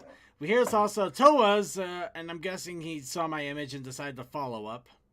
Yep, with Death Running Light Tab lives. being like, boy, what did you do to my bar? I'm more surprised that the bar isn't on fire, all things considered. Judging by the last image, it almost was. Yeah, actually, there's a lot of questions I have here. Like, why did I pass out? That doesn't. No, you fell because fire. Yeah, but never mind. I'm not gonna. It's still a fun image regardless. So, it also reminds me I really need to sit down and get a character sheet actually made for both Lumi and for Running Tab. I still have my image. You should just have one of the characters be like Bonnie, and just like whenever somebody feels like changing any part of the character, you leave it up to a vote, and if it passes, then part of the character changes. Technically, that is Lumi. I think both. It's got aspects from both Lumi and Running Tab. Maybe designating one of them the town bicycle, for lack of a better term. Oh no! Anyway, let's town bicycle. Everyone's had a ride on her. Everyone's had a chance to mess with her. All right, let's go. That's very true with Bonnie. Anyways, moving on. Let's move on here. So when you say Bonnie, the first thing that pops to my mind is that Violet Pony song. Yeah, I know. So here we didn't get a. I've been dying to escape. Sorry. I made Bonnie way before that song. So along with that, here's also Blinding Light. I think. Is this... And I really should not open up DeviantArt like that because it scares me now. Oh no, his circuit is stuck in a block of piss. I don't know what that is. Do you remember what you were doing with this? Okay, basically, you remember how Cole said if you wanted to show light, you know how bright something was, put some yellow over it? Yeah. Oh. And you know how intense the sun can get if you look at it? Yeah. Yep. How did Germany goes white instead of yellow, but yeah, not exactly what I meant, but I kudos for trying. It looks good. I like it. Also, I'll be perfectly honest. When he started talking, I thought he said, "Remember when Cole said?" But he said a block of piss. Cole's on a block of piss. You know what you're talking. Toa, this looks great. You did a great job. And then I would have had the question, man, how did he remember something you said a second ago? All right. Well, now with all of that, let's go ahead and get to the meat and potatoes that I'm sure everybody has been eagerly waiting for. Vaguely Creepy's fanfic, Project Outcome. Also, before you fully finish, this upcoming one will be number 300 on the Art Challenge. Ooh. We're not doing anything special. Okay, let's move on. This is not the time to give it. Okay, it's 300. Great. You could have told me that maybe a couple weeks ago when I could have thought of something. No, we're just going to do a random this is pull. Art Challenge number 300? Apparently. Previous, the one with the flame mo was $2.99 according to my count. I don't doubt that. I just don't know. Do you have a count for the Protest Initiative Challenge? Because I started that a lot later on. I will have to go back because I've been doing it in 2 names. Got you. You don't have to keep track of it. I was just curious. Oh no, I will. You don't need to. It's fine. I will. Don't strain yourself. No, you. Onto the story. We can continue this later, Cole. Yes. All right. So yes, Projected Outcome by Vaguely Creepy. Do we have to the outside over? Here we go already. Do we have to the oversized stallion rumbled? Do you want Grease to throw another fit? The undersized mare squeaked in return. At least it'll be over quick. You are literally a giant baby. You're the baby. Prickly Pear stopped in front of the library door and glared up, and up, end up at Oak Timber. Look, just sit on the bench and relax for 5 minutes, okay? They're supposed to have the book I'm looking for back by now, and once I've read up on what I need to do, you'll be completely unstoppable, and Grace will finally stop complaining. As long as you keep your big mouth shut this time. Oak, knowing his cohort had something resembling a point regarding how his previous attack went, he grumbled as he walked over to the bench, and she had pointed at grumbled as he walked over to the bench she had pointed out and sat down, making the poor piece of furniture groan under his weight. Satisfied, fat ass indeed. He's just big boned. Satisfied that he was actually listening to her for once, Pear adjusted her saddlebag, opened the library's front door, took 2 steps inside, and stopped cold upon seeing the wreckage before her. What the hell happened to this place? Oh, hey, Miss Velma. Pear mused before seeing the librarian hurried over to her. Velma looked up from the pile of books she was sorting through at the reception desk, and her expression lightened. Ah, hello, Miss Pear. Pleasure to see you again. Here for another botany book, I take it? Yeah, but, Pear gestured to everything. But we look like we got hit by a tornado. Yes, I know. That's because we did. Some sort of snafu at the weather factory. Seriously? Friggin'... Pear trailed off before saying, Rhyme. Of course it was his fault. Not bad enough he got caught by those Brony shield schmucks before he could get off that pepper sauce rain he was cooking up with Mace. But his screw-up messed with her plan and her favorite library. Sorry, Miss Velma. That really sucks. I wish I could help, but I'm kind of busy. Oh, that's quite all right, dear. We managed to luck into some help.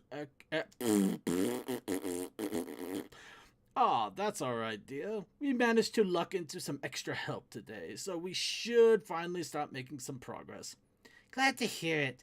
Hey, I hate to ask when you're dealing with all of this, but is there any chance I could get that book I reserved? Pear asked as politely as she could. She really did hate to give Velma more work, but with their targets in town, the sooner she could get her hooves on that book, the better. Oh, yes, it got brought back after the tornado hit, so we were able to put it on hold for you. Follow me, please. Finally, something going right. The short mare trotted along behind Velma, passing aisle after aisle with a spring in her step, before the spring snapped clean in half as the stallion with a familiar gray coat strolled by at the opposite end of one of them. Her eyes went as wide as she watched him pass without noticing her, until she saw the tip of his tail stop and start backing up.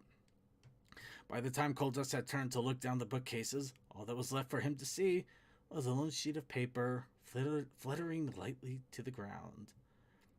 Pressed tightly against the side of the desk Velma had been headed for, Pear squeaked back out with a kindly, "Oh, crap!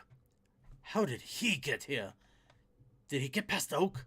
No, even he's not that oblivious. He must have already been here when she arrived. Of course they were still in town. They figured out Rhyme worked here, but why this library of all places? Why now? Should she bolt out before he spotted her? No, she needed that book. Those stupid plants keep dying on her. And she was running out of seeds. If the joint plant Grace had insisted she and Oak make was going to work, she needed to know how to keep them alive. Something wrong, Miss Pear? Velma asked with concern in her voice after watching Pear dash out of nowhere, swooped by something. Oh, no, nothing. Just realized I got an important errand to run, really important. Sorry to rush you, but can we hurry, please? Pear begged with a forced, nervous, apologetic smile. Velma cocked an eyebrow lightly, but didn't see any reason to question the other mare, and proceeded to begin digging around behind the circulation counter. Oh, well, of course, anything for one of our best patrons. Now, let's see. As soon as Velma's attention was focused elsewhere, Pear began looking around worriedly. Please, just be the one. Please, just be the one. So, you got some help today, huh? Oh, yeah, some gentlecoats came in looking for some information and offered to help sort through things until they found what they were looking for. That's great. Just great. Just freaking great. Gentle colts, plural. Just her luck. They're probably all here. Pear began bouncing in place. Her looks around, becoming more frantic. It's fine. Just get the book and go. Just get. Hey. Oh. Hey, Velma. I got more dictionaries here. Also, you might want to talk to Cliff. He's starting to take this prospector gag kind of far. I don't even know where he got the whip. Crazy Matt called out as he rounded a corner and walked up to the desk. Oh, thank you. Just set him right down there. Velma trailed off as she straightened up with the Pear's book, only to find Crazy Matt and Pear staring blankly at each other. Do you two know each other? You!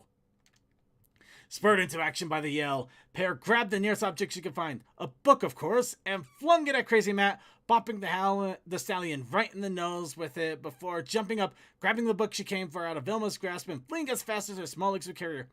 Got out! Hey guys, it's her! The one with the plant, she's headed for the door! Crazy Matt called out of the library as large as he... Crazy Matt called out to the library at large as he began chasing after her. Throughout the building, the other crew members jumped into action, rushing towards the sound of hurrying hooves. Pear rounded a corner. There was Circuit. She dove through an empty shelf in the adjacent aisle. Suki was there, diving to grab her. She narrowly dodged his grasp and bounced off his head, climbing up onto the top of the bookcase and bounding across the rows, only to have to screech to a halt and make a hard turn as she saw Coldust blocking the door out. Crap! Where now? The back! With a mighty leap, Pear sprung from the top of the final bookcase and rolled through the doorway, then turned around to slam it shut and lock it tight. She began looking around the piles of cable and equipment Circuit had sorted through earlier, desperate to find a way out. Now what? In the main room, Cole and Circuit were pounding on the locked door, trying to get it open.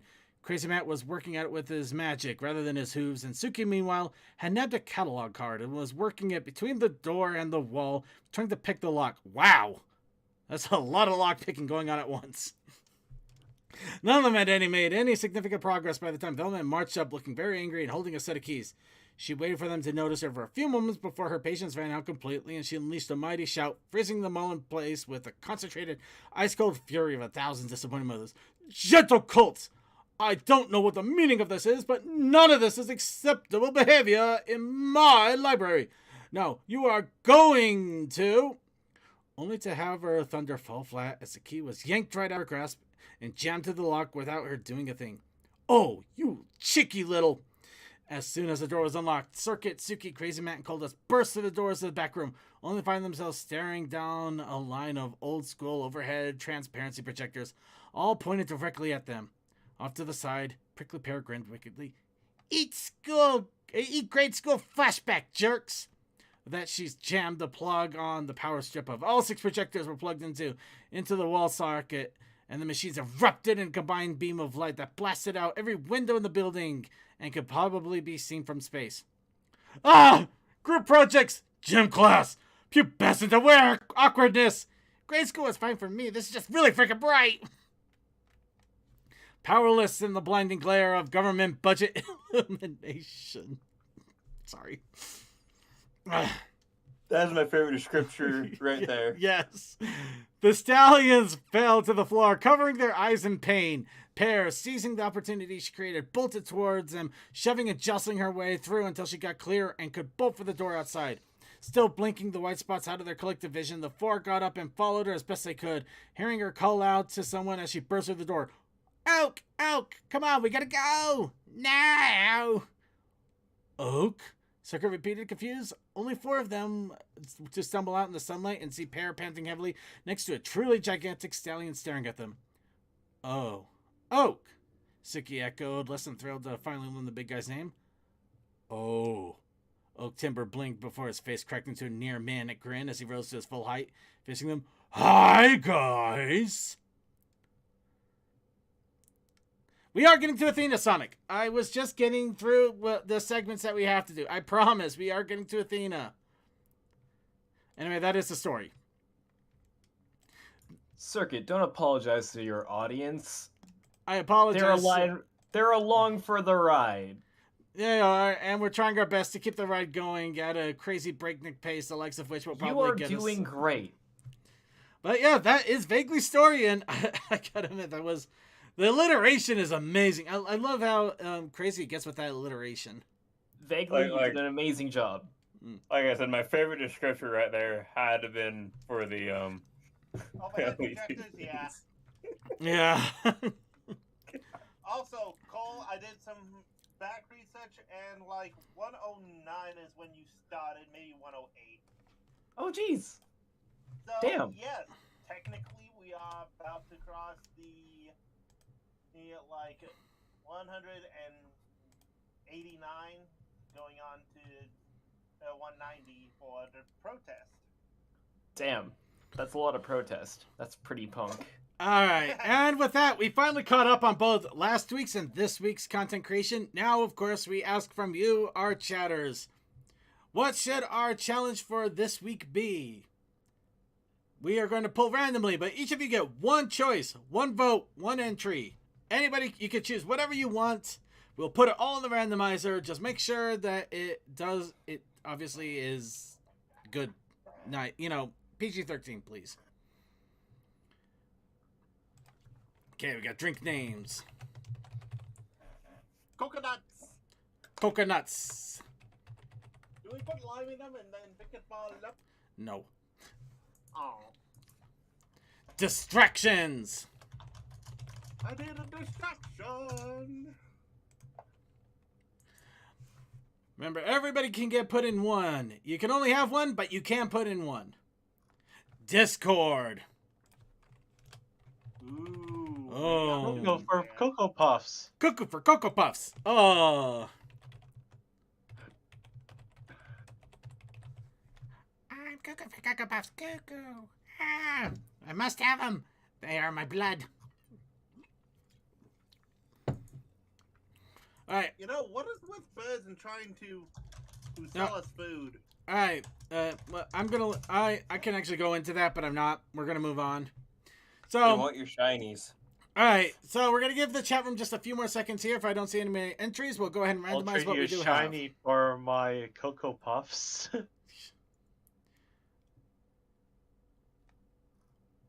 My shiny for your I don't know why, but it sounded like you were trying to trade like a shiny Pokemon for bucks of cereal.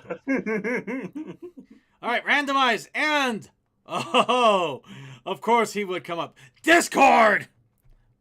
Of course, he comes all kinds of chaos. We'll have you howling at the moon.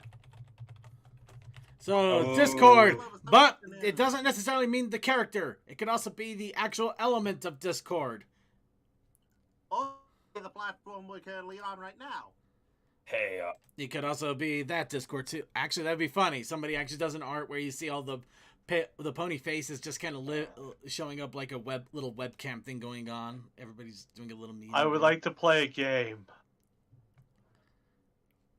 Would you like to play a game? Holy raw. All right, and we also have the protest challenge. The protest initiative challenge this week is piano. Piano, nice. Yeah. Okay, so what we got right now is jazz. Pretty much. Jazz hands. Hell yeah. All right, now really quick, before we actually get into Athena and the Three Kingdoms, again, sorry, we still got to do one last thing. We got to talk about Tell Your Tale, Sisters Take Flight, Episode 3. Oh. Hell yeah. And the reason we got to bring this up is it is single-handedly responsible for one of the most adorable, amazing characters in the show. Wait a minute. Behold Kazoo. Oh, this child. Do you like Kazoos? Cole is very happy. I am very happy. Kazoo Kid is great. Does he have a name? Apparently, right now they got Kazoo character, and that's what a lot of his art is under. So I think that might be his fandom name for the time being. Oh my gosh! Look at that little sprite. That is the most adorable thing. That's I'm right. going to die. That's adorable. It is the best.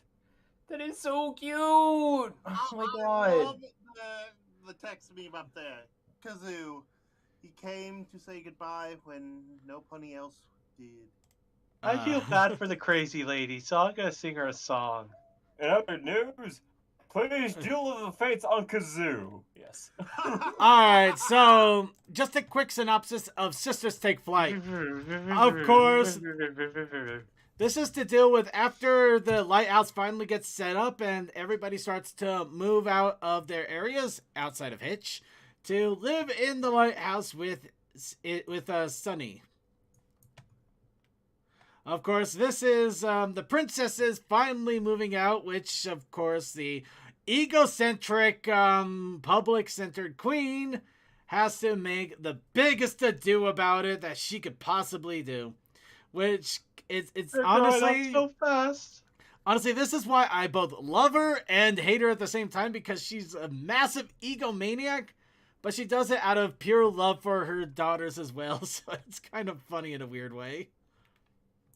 But yes, the whole debacle is about them packing up, how everybody moved how everybody moved out of their homes in one way or another to live in the lighthouse, and also the chaos that ensued because, of course, it can't just be a simple moving out. No, you have to have the over luggage. You have to have... If each other is all you need, then why do you have all this crap? Then you also have the parade floats for some reason. Yeah, one of them bumped into them earlier, and the announcer's like, seen a lot of that happening. I guess we're not all used to it yet. Somebody needs to draw those parade floats, but like, parodying that one incident that happened with the Barney float in like the 1990 whatever Macy's Day Parade. Oh. Do you remember that? The Barney that that just kind of completely got decimated by a lamppost in the wind. I think I remember when that, I finally caught a glimpse of that, I thought, yes, go down, you big purple bastard. You think that's great? That's for scaring me throughout my childhood. And of course, we all just have a moment of going, what the hell made Bonnie so bad that we all hate it? It's because he had the horrible uncanny valley and was trying to be perpetually happy while having no emotion whatsoever. I love you. You love me. But no, this just a quick call from the FBI. this looks like somebody is not telling. Yeah, I mean, let's face it. The way he's grabbing onto those lips, you gotta wonder a little bit. Oh my god! He is grabbing onto the lips. I am not gonna let you unsee this. Yeah, also, very duck face. Dude, get a body pillow. Well, don't do this in public. Another thing that someone had to point out, and I noticed while reading some fics, the wings and horns are white, and I'm like, oh, that's probably do the magic. Oh, that's why they. But yeah, of course we did hear about Izzy's moving out, and she made it like it was a big to do. And of course we find out not quite, but it did have the kazoo playing kid. Hell yeah! Seriously, this is the most heartwarming and hilarious thing. He's cross-eyed, but on the other direction. Yeah. He's beautiful. He's amazing. I love him. Beautiful.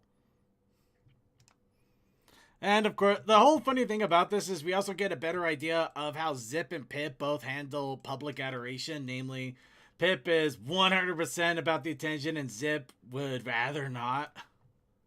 Honestly, I'm on Zip's side. I'd rather not. Me too. 100%. It's no wonder Pip loves her adoring audience and social media. She grew up having a camera in her face. Yeah, she was born into it, molded by it. That picture of Zip just reminds me a lot of like the picture of Mandy from Grim Adventures of Billy and Mandy growing up. Oh, remember that? Yeah. However, this is where I identify with Zip the most right now. Oh yeah, that's no privacy. What would happen if her mother stuck into a room when she had someone over? Honestly, I'd be more concerned that she had somebody over at that age. Anyways. Yeah. Also, the fan art coming from out of this is awesome. Hell yeah. That is awesome. who's the artist who did that? I'm curious. Okay, let's actually bring up the art itself here. Let's say it should just say in the description. Yeah. Oh, Shadow Galaxy. Oh, Shadow Galaxy. That's really nice. Yeah. It's shiny. Very. And of course, as we saw, the whole thing ends with basically the Queen trying to make a royal speech, and the balloons literally explode and everything goes to hell. Yeah, because no one ever flew before with balloons in the air. Yeah, but kind of a bad idea to have a bunch of newly born Pegasus flying around with balloons, but of course it does lead to some of the funnier moments. Personally, the Queen is more fabulous like this. Well, then crash it. Fantastic. As we constantly keep pointing out, this little series is answering the questions we had of, okay, how is this all going to act? How is the flying? How is the magic? It's actually answering that, and I give kudos to this series. Well, it's giving a little bit of it, but at the same time, we haven't seen too much on little magic bit yet. answers, but not a lot of content. Character growth, but more character backstories and more character hints of the personalities sprinkled in. But there's only a little bit of this so far, though. I mean, look at Pip and Zip. Quite clearly, Pip has had a little bit of growth because now she can just match the same height as her sister on her hind legs. Ah, okay. Ow. And all right, so really, just a couple of quick fun. Self-fulfilling prophecy. And of course, this is how Zip I feel for, because she wants absolutely nothing to do with all the fame and fortune, but it's still being literally coming at her whether she likes it or not. That is sad. I feel so bad for Zip here. Anyway, so yeah, the whole thing was short. It was sweet. I don't think there was really a moral behind it per se. It's just. Is it ironic that Pony kind of almost has a Rarity main going on, yet Rarity loves the attention and admiration around from others? Not on the top end, but on the bottom end, like the main is in a curl kind of. And it's almost the same color. Well, it's a lighter purple than Rarities in the series, but. Anywho, so yep, the special was short. It was sweet. It was funny. There really not much of a story altogether, but it did have like those sweet little moments. And let's face it, we also got one of the best characters we will ever have, Kazoo Boy. Kazoo Boy. Yes. Also, this answers the question. Now, Maritime Bay has a live televised feed to Zephyr Heights.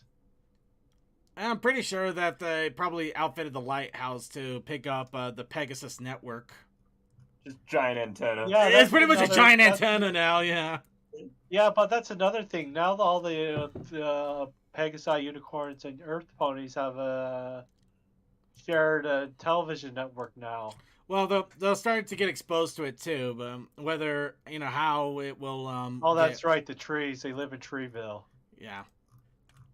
So with unfortunately with the unicorns, all we have so far is literally Izzy unless floating a box. Their TVs are powered by magic or animals. Izzy floating a box, and also one of them really loves kazoos. And that's all we need. Honestly, that's all we need.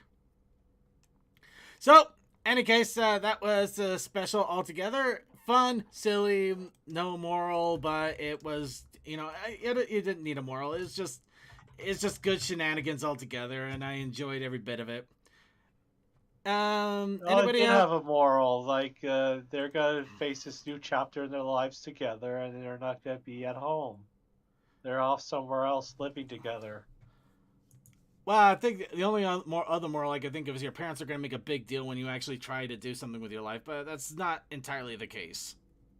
No, that's in select families. I know. So, honestly, there's not like a concrete real moral. Yeah, there are things that are going to happen in your life, but it's not exactly a moral, in my opinion.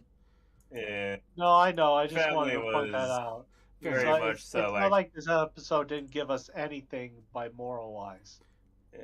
You know what? I think the big moral is you're going to be fine as long as somebody plays you out with a kazoo.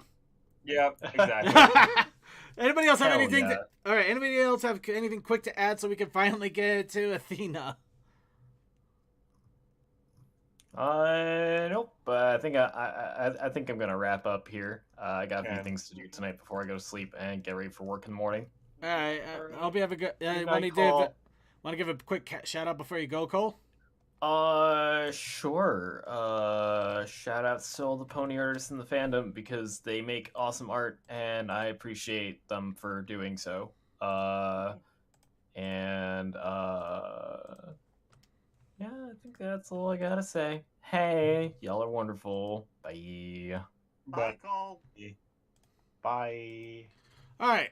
And with that, we're going to go ahead and let's get right into it now with Three Kingdoms.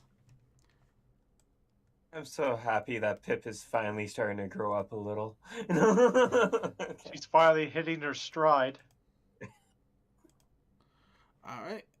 I'm going to do a quick transition here while we get things set up on the back end. Yay, I can actually do set up on the back end without interrupting things. This is the greatest day of my life. Are you sure about that? Well, it would be greater if I didn't have like 500 Chrome tabs on. By the way, I had an experience with that on my phone, mainly because I've had the same tab for several months, only playing music, and it finally started to slow down until finally I just closed it and opened up a new one and restarted my music list. A meme suddenly comes to mind. Google bashes into the door. Give me your RAM. No, Google, no. All right, so while we're getting everything set up, now is the time to get Help your me, Step Google. Now is the time to get your refreshment, to get yourself parched. Get your lemonade with 3 shots of vodka. I have mine here ready to go. I drank too much last night. I am not feeling anything like that right I now. have tea, and it ain't from Long Island. Okay. Aw. All right. Here we go. We'll do this one. All right. And with that, let's go ahead and transition You're in. still streaming. You're just Say what? you're still streaming your tab. Fine. Streaming. Oh, that. Oh, thank you. Thank you. Don't contact servers now. Okay. Give Suki a second. Apparently, he's having the same issues that I figured out. Yeah.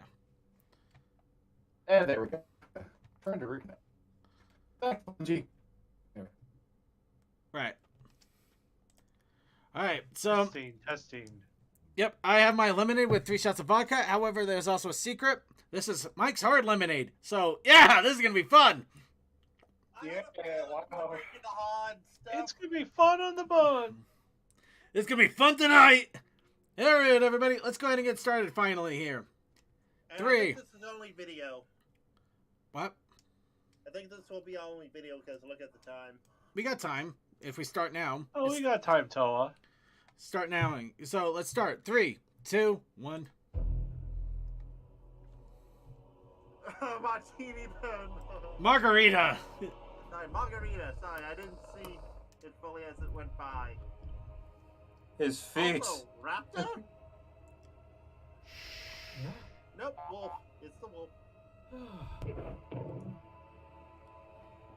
That guy's not gonna wake up with nightmares.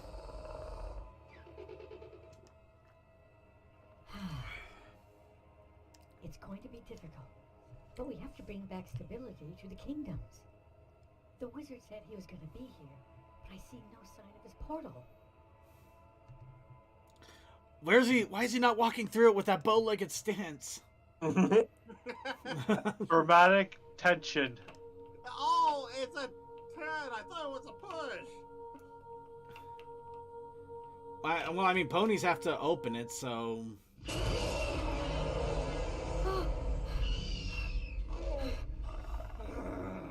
Somebody watched too much Jurassic Park. Yeah. Wait. It's me. Who's me? You know, 60 frames a second. 60 frames a second? 60 frames a second? Wow, that's. You gotta admit, that's a. So what's with the dinosaur? This is an indoor raptor. What's an indoor raptor? The opposite of an outdoor raptor. good fun. So tell me a little bit about your land and how I can help. The thing This that land just has been in amazes turmoil me. for over 10,000 years. Oh, lore, everybody! The land is divided into 3 kingdoms. The Barbarians, the Resurrectors of Death, known as the Maladai. This is where Lustrous comes from, and the Magitas. And we are here in the very middle, Carpothia. So, you got barbarians, you got necromancers, and unknown. We are the Guardians, also known as the Eterni. We've been gifted with magic and eternal life to keep the peace. I am 3,950 years old. I'm one of 6 of the head guards of 10,000 troops. Hey! I like your badge. It's nice and bouncy. Oops. So where is this antagonist in this little story of yours? Lustrous and her minions are now occupying in the main tower in the center of town. By the way, love the flag Is design. one big butt of a tower. Is there a bar in there? How are you going to defeat Lustrous and her weirdling minions? Never fear, your raptor friend has everything nipped in the bud. We, the Resurrectors of the Dead Realm, will take over the 2 other kingdoms now that we've weakened the Eterni. And the 10,000-year conflict will be over. Yeah! That is the worst cheering! What the heck is that? Misa is the Indoraptor. So, let's guess. Is that the opposite of an outdoor raptor? You take no Yeah, I'm used to bad puns. My weirdlings hit me with those all the time. Weirdlings. Oh, that they got the squee. They got the squee. My domain. Dearly, oh, weirdlings. Very gift from my land. Oh, what the? Oh dear God, no. No. Oh no. Ghost Not Morlocks. just a ball, a Pokeball. Commonly used by belligerent children from around the world to capture and enslave animals, and force them to fight to the death for their honor and glory. What nonsense is this? Permit me to demonstrate. Fling. Did he just say fling? Yep. Yes, yes, he did. That's it? A toy ball. Okay, which one did he bring What out? the heck is that? Siren Apehead. Yes, I had the pleasure to capture him before coming here. That's going from the animation. Nested in the forest. Oh dear Lord. Run.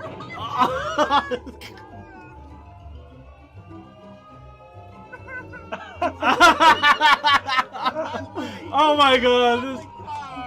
This is glorious. I can't believe it. You chased out Lustrous and restored peace to all the kingdoms. Now it's time for you to uphold your end of the bargain and accompany me to Site F. Dinosaurs? Okay. You helped me here, so I'll help you there. Oh, that's moral. And Lustrous. She knows better. I wouldn't stay around. What about her weirdlings? Oh no, not California. No. California. Slow it down. California. California. Hold on. Is he still in raptor mode? Of Yes, course. he's still in raptor mode. I still don't know why we're bringing Lustrous along. Don't worry, Miss Goody Two-Shoes. I'm not here to steal your boyfriend. He's not my boyfriend. There it is. Do we have to do the shout Our at me? spooky harbor. That'd be funny if you just got the sad look for half a second. Just like, oh. Oh. Yeah. They still have power. By the way, I still love the fact that Unless he's the patient type and knows he'll get her in the end. Or he Still, doesn't I'm just care, like- or he actually doesn't care, and he's just in it for the lulls. I'm still wondering how the animation is so good, but the audio is just so overly worked. Well, the guy is an animator, so he probably just knows more about the animation than the audio aspects. Welcome, oh, the sad clown. No. But like, it sounds like he had a decent mic, but then he just overly compressed everything. That's Your what it sounds world like. has adorable toys. Ah, El Mapo. El Mapo. Oh, come on! That would have been funny if they had actually El Mapo at the top of it. I would have died if that was the case. What are we exactly looking for on this island filled with nothing but dinosaurs? We're tracking down a beast of unparalleled cunning and veracity. Sounds like my kind of person. What is this creature? The hillbilly beast of Alabama. The hillbilly beast? Oh my god! Is he single? No, he married into his But family. first, we must pass through the gate. Yeah, I kind of get the whole whisper talking thing. I think this is just something we're gonna have to suck up. Enjoy your Once stay. we pass through these gates. Fear and loathing in Las Vegas. If you're loathing in a Jeep, oh, this is too much. Why don't we? All right, here we go. Oh, and then there's a footstep sound effect. Ah, first stop on our tour.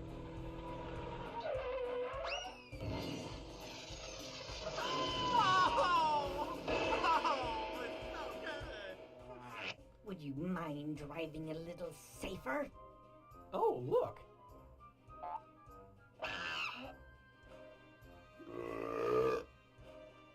My dear ponies, welcome to Catalina. Isles de Catalina. The fuck? Ah, they have got the T-Rex sound.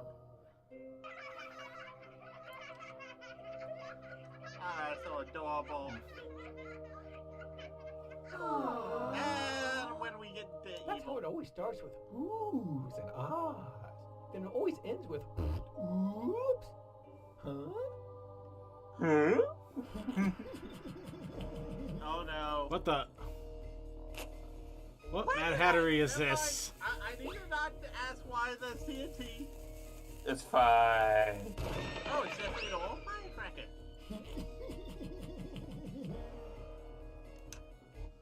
It's a practical Jokerosaurus. What's a practical Jokerosaurus? Why? A pesky little imp. Commonly the stereotypical trope sidekick to the Alabama beast. Much like the Sith, they're only two. Oh, only two? There's never three. That's right. There's always a master and a Padawan. So, the Alabama beast is the Sith master? Correct. So if we follow him, he'll lead us to the Alabama beast? That's right. Then let's get this party started and capture that idiot so we can end this. Right, here we go.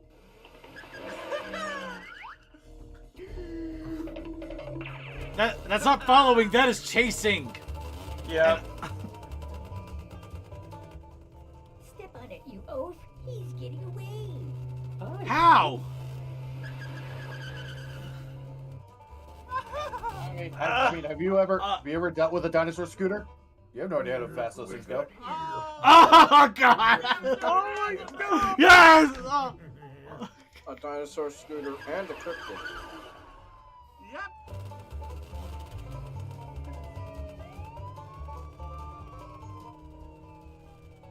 Great. We have a cop on our tail. Should we pull over? I think he wants us to speed up. We're in a race now. Okay, that's Miles. He knows exactly what he's doing.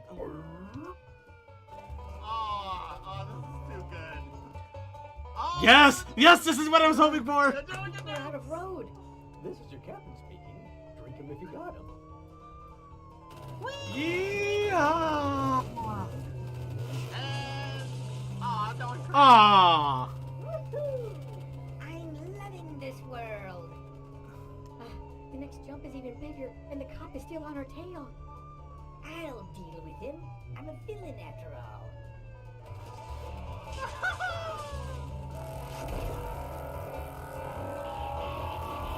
Oh, that's so fast. It's fine.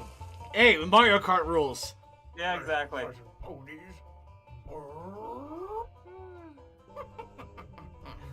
Being a villain has its perks. Ow. poor sense of direction he has. He's heading to that abandoned That's a very What's in an efficient abandoned amusement park doing in Jeep. a I am dinosaur surprised. Actually, I'm wondering. Happy Land. Actually, I'm wondering Is if where all the drugs go. This place is spooky. Me's a likes. Actually, a part of me is wondering if maybe he blew out his voice trying to do these voices, and that's why it's all compressed to hell. Now, he's heading into No, that wouldn't do it. Roller coaster. This night's getting better and better. Because normalizing is what brings the audio up, in case you didn't have your gain quite right. Compression is what cuts off all the peaks of your audio. Ah. So it's basically your high pass filter in a lot of cases. Yeah. This coaster was known as the gnarliest coaster this side of the Pay Coast. I don't like roller coasters. I love them. And yeah, all that static you hear every time the characters talk is because of basically the high pass filter cutting out the very peaks of the audio. Hopefully everyone is paid up on their insurance.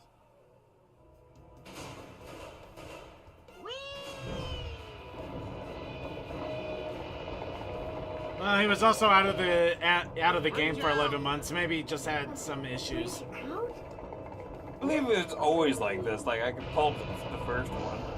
But... Well, I thought it had a little bit better audio quality on the first one, but I could be wrong. You know what? I don't care. I'm enjoying the hell out of this anyway. Oh! There it is. Oh, they got him. Hey, look. We landed on the Hillbilly Beast. Well, let's unmask this fool and get this over with. What's this, Scooby-Doo? Scooby-Doo on this, did they? The hell? Apparently it is. How dare you? Wow. Congratulations, kids. We've been after this one for a long time. I'm with Athena. I'm just confused as hell. Was to buy out InGen and create more dinosaurs to do something to the global warming. And I would have gotten away with it if it wasn't for you ponies and the old scrappy related to Jurassic World, and I'm not sure how. Old. Oh.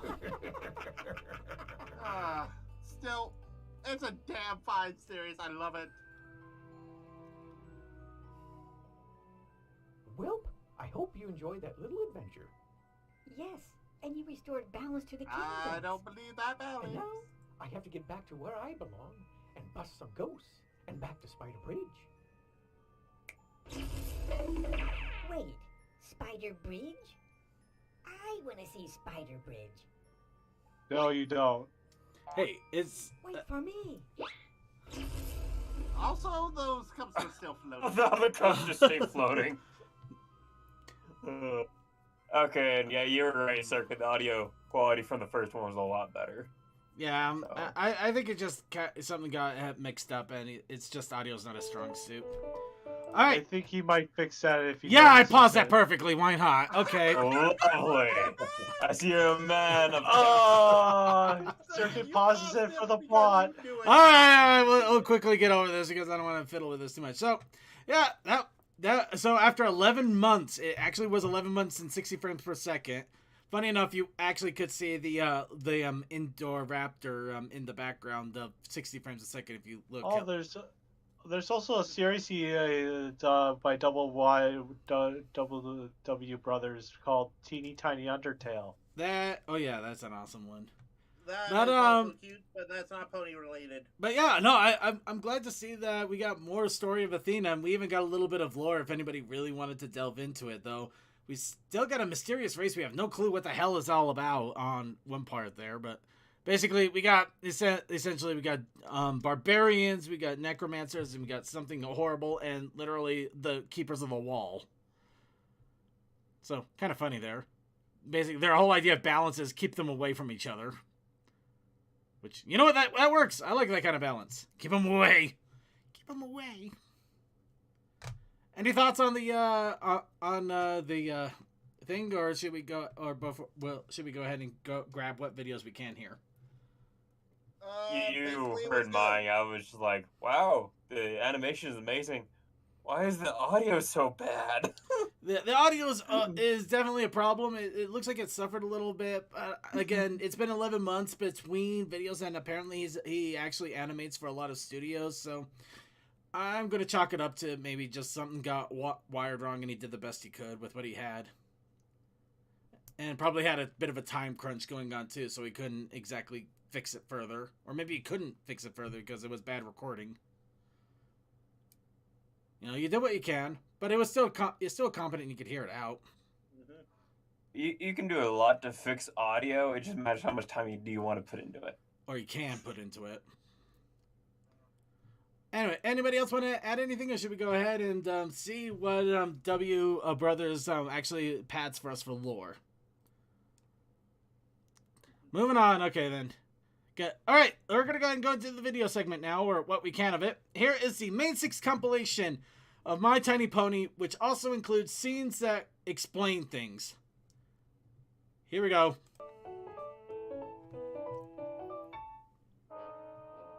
Uh-oh. Oh no. You want a cookie? Don't fall for the cookies.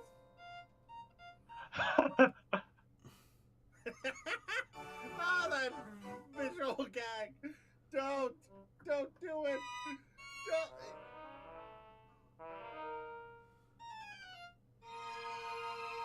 Well, that explains why she doesn't have wings. Now you've learned some lore.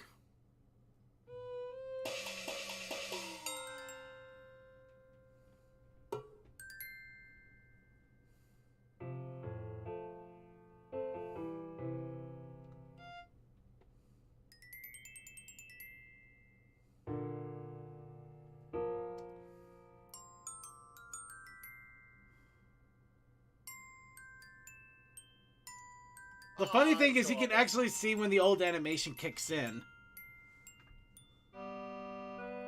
Not that that's a bad thing, it's just kind of funny.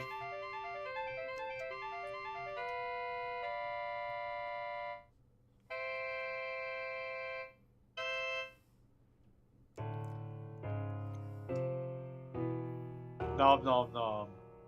Nom nom nom nom. Oh, that was a scary. I gotta get a screen cap. I gotta get a screen cap of that burp.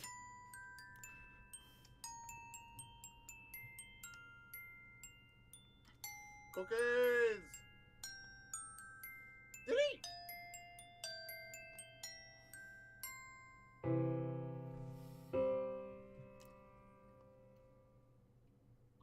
Oh, the hint to Pinky, and then Pinky appears.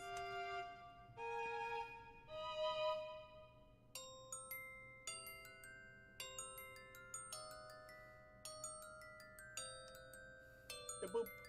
Boop at the snoot. Boop the snoot.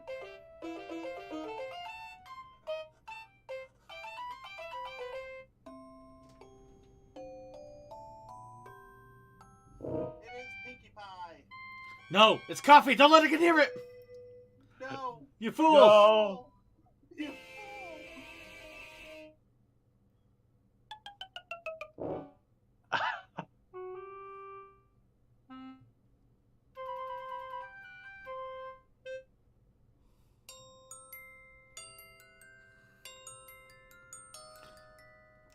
Amazing drawing guy, vaguely. Draw a circle, draw the rest of the pony. Love it. And they even got a cookie. Gonna run out of cookies at this rate.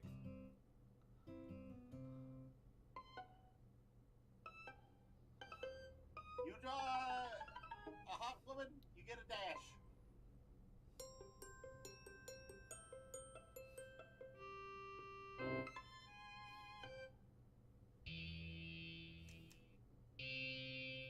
Yeah, I know it's Coco. I'm just having fun with the coffee thing.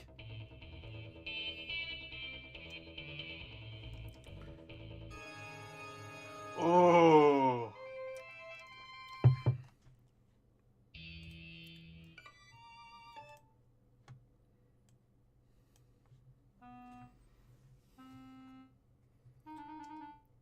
Well, you have a dash for life now. The grip is too strong. You put a ring on it. There's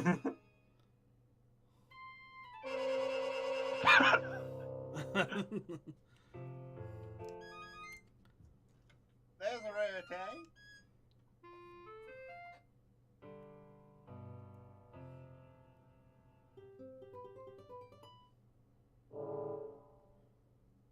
Nope.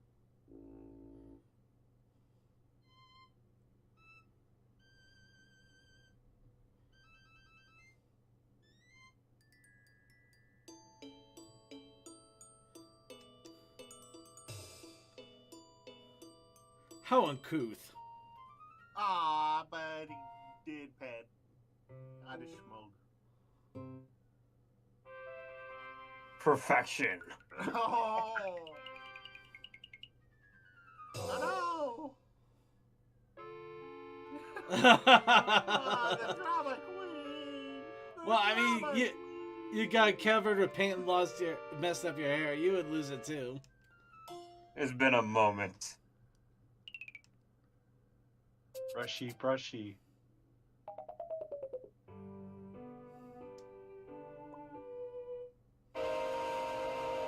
The poof main!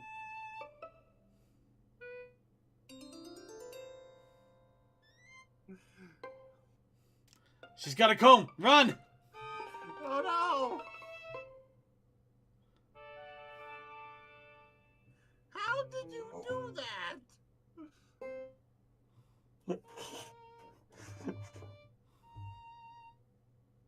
Oh, Oh no!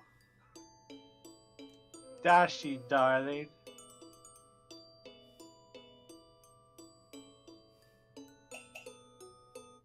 Ah, the clapper!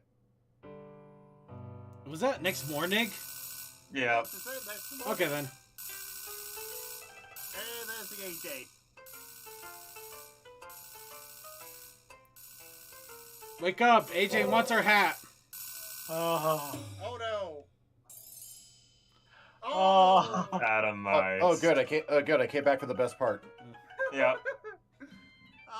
Applejack being super buff. Positioned. Buck him out bed.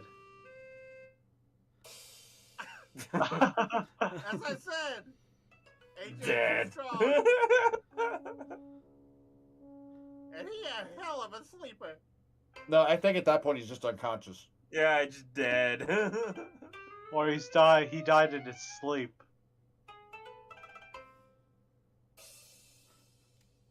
Wow.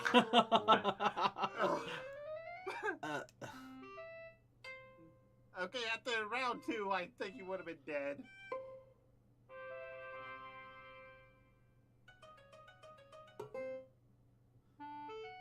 That's coffee. Nobody can say otherwise. Oh.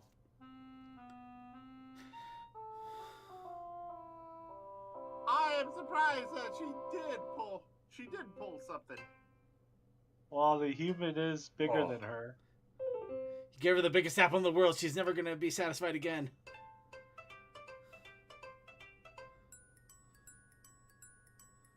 Adorable.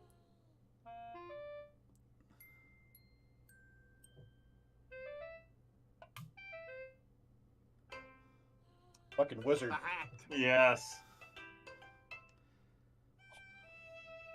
Every Achievement unlocked. morning? No. But if I don't complete a morning routine, I don't get my hat. It's like angel wings, but with hats.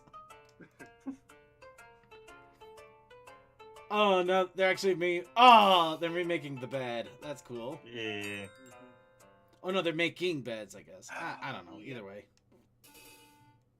They're making their rooms. And there's all the other boxes. You know, I have to ask, why would Discord send his waifu to be with... Oh, wait. Because he's a troll. Yep. Oh.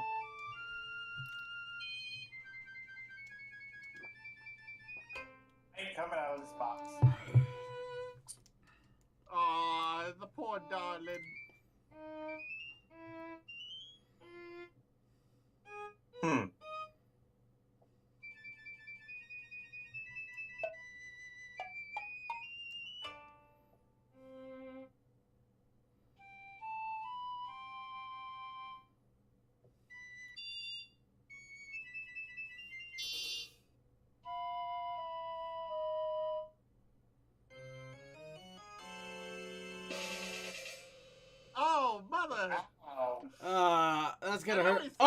I can actually feel that.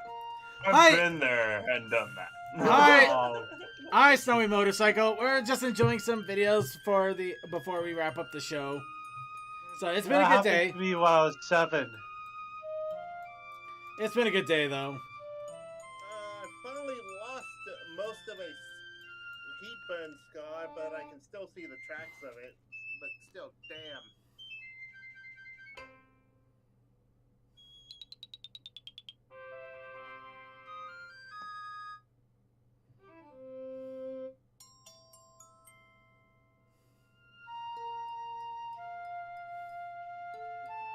Well, that explains where all the beds came from.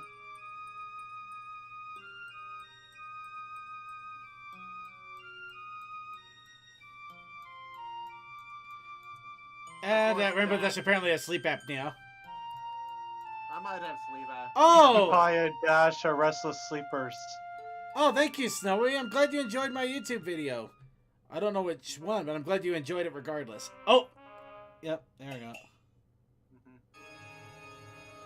Oh no!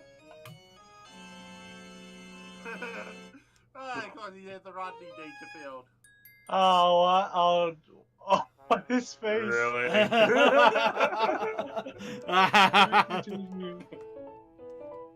Discord, you set yourself up for this. You got. Alright. So now let's go ahead and with a knife. Let's have some randomness.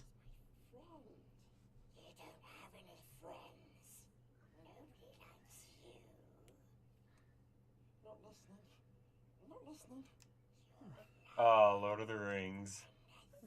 Andy Serkis.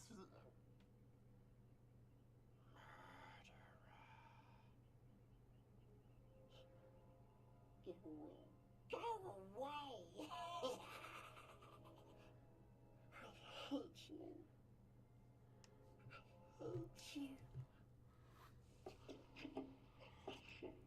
And now an MLP animation of Rainbow Factory. Yeah, it's gonna get gritty, so be ready for it. Footprints, not hoof prints. Interesting.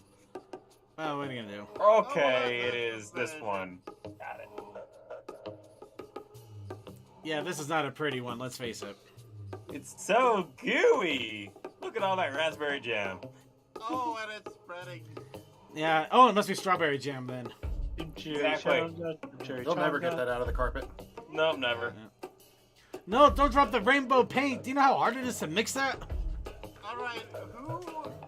Oh, these boys. Okay. Oh, that big bag.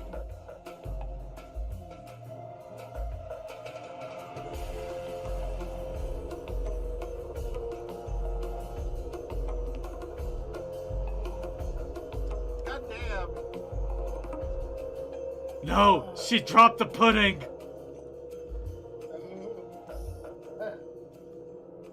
I have to say, the art style, very impactful. It is. I think the only way I'm ever gonna read this book is through Rainbow Dash Presents. Well, you know, there is narrations of it on YouTube. I know. I just don't like this creepypasta stuff. Wasn't a book. It was a short fic. It's relatively short, all things.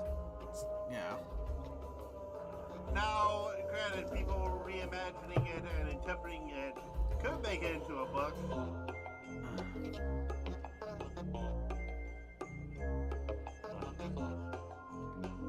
I got the high ground, Scootaloo!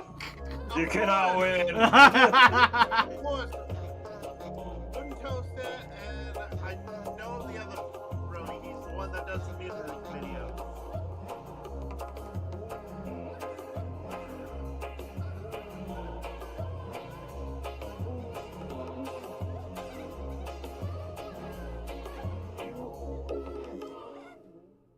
Brony Dance Party, that was the other one up there. Why can't I find the right wall color? Alright, Easter egg from Fluttershy. Hello, my sweetheart. How are you today? Oh God, not this! Yes, this! I'm so glad you're here. I love making new friends. I got something I'm gonna make you out of clay. Don't you know what day is this? Why is it? It's the day we pray. It's the day we praise the almighty Skynet. I made this Easter egg myself. I asked Discord to allow me to lay eggs. Apparently, people on Turpiboru find it fun. Oh, hail zombie Jesus! Oh, hail zombie Jesus! May chocolate protect us. To me, to Karen.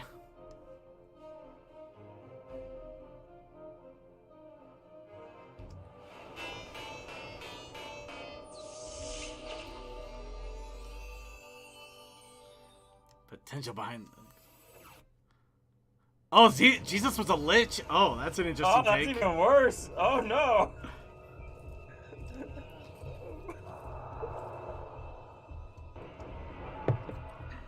Is this a map based on the White House? I think so. You know what? I'll go ahead and agree, because I don't know. Or at the very least, the Haunted Mansion. Is this a Kieran or what? What the hell is going on here? It's the original Kieran, you know, the dragon things. Not the adorable ones from... Told you, near it. It's a near it.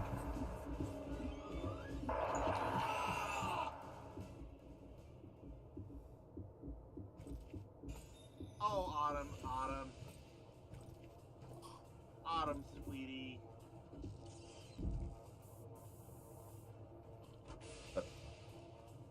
The frick is going on? Give me belly rubs already. I don't know what's going on here.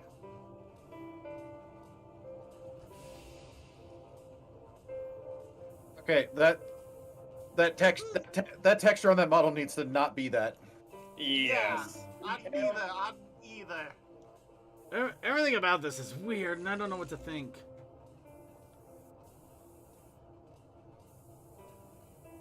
Did it move? Yes. I have no idea what's going on here, and I'm scared. Second, hold me.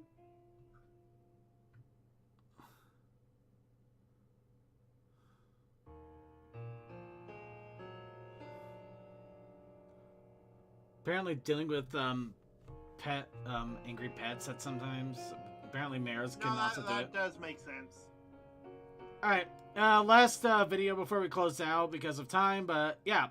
Announcement of a Fallout announcement of an animated series for Fallout Equestria. Again? Again. Once upon a time, in the magical land of Equestria, there came a time when the ideals of friendship gave way to greed and paranoia. The end of the world occurred much as we had predicted, plunged into an abyss of balefire and dark magic. Mega spells rained from the skies. Entire nations were swallowed in flames. A great cleansing. Pony kind was almost extinguished. But it was not the end of the world. No. This apocalypse was just the prologue for another bloody chapter in pony history. Thousands were spared the horrors of the Holocaust by taking refuge in enormous underground shelters known as stables. But when they emerged, they had only the hell of the wastes to greet them.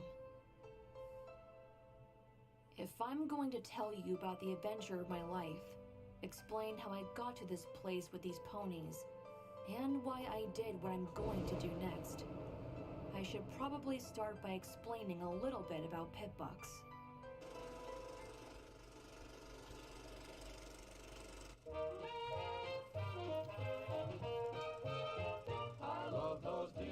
A pit buck is a device worn on the foreleg just above the foot, issued to every pony in a stable when they become old enough to start work. Just like you don't have critiques. Your pet It's just...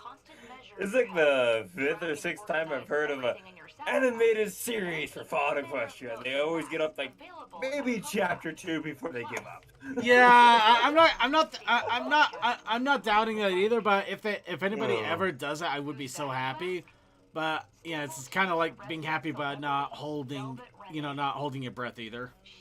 And also, you have to remember, when Little Pip had this written, it was a book that was supposed to be only sent to the people of the Enclave. You know, people that have Pip-Bucks everywhere. And, perhaps most impressively, a Pip-Buck can It's like my strongest argument on saying, Little Pip is not the greatest person in the world. He thinks everyone is like beneath her. It's hilarious. for short. Oh, and a feature not to be forgotten. It can keep track of the location of tagged objects or ponies, including wearers of other Pip-Bucks. It can even be made So to what was that glow about like Pip? a lamp. She's apparently a bit of a bitch. Yeah, I mean, like I said, she had a book written to be sent to the Enclave, And yes, and she started off with the having a very Pip-Buck basics is a of what a huge Pip-Buck advantage. is. So with how wonderful and miraculous all that A group just sounded, where they use Pip-Bucks and everybody basically has a never lived Pip-Buck. in a stable, just how ordinary, how pedestrian a Pip-Buck was in the eyes of the ponies living in stable 2. So it's And like, why I was hi, I know disappointed you're all a to bunch of have one of my idiots. study I'm going to explain the most basic thing to By you. the way, Remember that metal thing you have around your wrist? my mother I'm going named to tell you me what that it for does, and then obvious I'm going to reasons. go into my story. I'm just glad she hadn't named me Pipsqueak.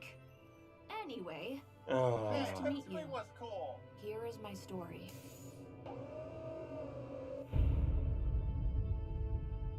Well, here's hoping that they get to chapter 3 at least. Hi, I'm Silver Screen, oh. project lead on the Fallout Equestria animated series. Our team, Wasteland Productions, is so excited to be sharing a first look at our project with all of you. Our goal is to adapt the story's first volume for 2D animation and then go from there. We plan to stick as close as possible to the original text while still providing a quality audiovisual experience for fans to enjoy. What you just watched is the finished animatic for the story's prologue. Since it's just a storyboard, the style used for the art and animation does not reflect the final look. Currently, production is underway for the first episode, which will adapt the first 2 chapters of the book. New team members are So if they welcome could and just get encouraged to to episode join. 2, then that's If you're it. looking to join and have experience in 2D art, background art, or animation, and can confidently stick to a predefined style guide, then please fill out the application linked in the description. Don't be afraid to apply, even if you have a busy schedule. Aside from art, we're also looking for musicians to compose and or produce tracks for the score. At this point, I'd also like to put out a call for voice talent to bring our characters to life. No prior voice acting experience is required. But Do you need an actual audio engineer? You know, somebody has about 10 years worth of experience. And instructions Might be useful. Anyways. If you'd like to follow along with our progress and don't want to miss future updates, follow our Twitter account. You can also join our Discord server, where you can be part of a follow-up. Yeah, I'm gonna let this play out just so if people are interested, they have a chance to get the info. Thanks for watching, and I hope to have more to share about our project soon. Alright. And with that, unfortunately, that is all we have time for. It would also help if I muted this. There we go. So, yeah, the rest of it we will catch up with next week along with more, and we'll also have other content, of course. Twilight was Purple Horse. She did maths. She did sciences. She had... Stop talking about Twilight. Okay, so, anyway, let's go ahead and get a the shout out from everybody here, so we can wrap it up for the evening. Starting off with Crazy Mate Capitan. Fires, explosions, Mufasa, Vanishing Yellow, Ron, I don't know. The Nooklings are making me do things to help them build the shop. And now I have to murder Tom Nook. I mean, do jobs for him. Alright, next, Deathlight Productions. Oh, just good morning, night, wherever you happen to be, and see you later. Then DM21. Have a great week, y'all, and hope physio goes well. Alright, then Textelion. Night all. DM, did I get you yet? Yeah. Oh, sorry, for some reason I thought you were Deathlight. I don't know. Tokoi. Thanks, y'all, for coming out and hanging out. Thanks to CMC for being our moderator on Twitch. Ethan Commando on IRC. Thank you to Arctic 2 and Adivia, Arctic and Stormcloud, the Tam, Commander Root, Death, DM, the Mori Pub, of Arctic Melody, playing at 64, Snowy Motorcycle, Full Knee, Twirl, and Artex Relay. Alright, and Suki of the Otaku Ascended. Go to sleep. Alright, I'd like to thank everybody for joining us for another episode of The Brony Show. Please be sure to tune in later this week on Wednesday for Winchester and his Wednesday crew. Tune in on Sunday for Circuit's Gaming Room with friends, where we're still trying to get through Core Keeper because a giant bird is apparently a lot worse than we ever imagined. Along with that, keep an eye on the Discord, because throughout the week there will be random Let's Plays when I get the chance and opportunity and energy. We're still popping through Elden Ring, Minecraft, and other shenanigans, so it's a good opportunity to just check out something and have a little fun. Sorry we don't have a set schedule, but that's also why we have the Discord. Along with that, I'd like to remind everybody to tune in an hour early on Mondays for the Flag Stop. You can tell that lemonade booze is really starting to hit, isn't it? The Flag Stop with Cold Dust and the crew, which is always a fun time with Cold Dust and everybody doing shenanigans before the show. And also, those of you joining us live, we have the after party, which will be on our Vaughn stream, where we just show random videos, relax, and wind down after a fun little podcast, because that is always the best time. With that, let's go ahead and give a shout out to all of our IRC chatters who are here with us live. Thank you to Commander Something for keeping an eye on chat. And then Cloud DeConiquist, Cool Dude, Corker, Sarcasm, Fantastic Fred, Sonic5421, Relay Surf, Techman, Textile, Vaguely Creepy, and yay, Archivers. Also a shout out to Syncry, who was in our YouTube chat. And let me go ahead and shout out everybody. However you catch the show. All of our archive watchers on YouTube, our live watchers on YouTube, Twitch, Vaughn. Thank you so much for spending the couple of hours a week enjoying our insanity, enjoying our shenanigans, and catching up with the Brony community with us. I'm honestly, I'm more surprised than anybody else that it's been going on for as long as it is, and it's probably never going to stop. And I'm okay with that. I'm honestly okay with that. I keep telling myself that every time I go to sleep. No, I'm kidding. I literally am awesome. I love it. It's a lot of fun. I definitely enjoy it. And I could be happier. Especially since I have a fun podcast with friends. And, just doing shenanigans every week. This really is a highlight for me. So, anyway, enough mushy gushiness. I'm sure you're all ready to wrap it up. So I'm going to go ahead and wrap it all up with the Pro House Reunite tribute to the Brony fandom. Have a good night, everybody. Rock on.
Wow, that vodka and lemonade really does hit you hard.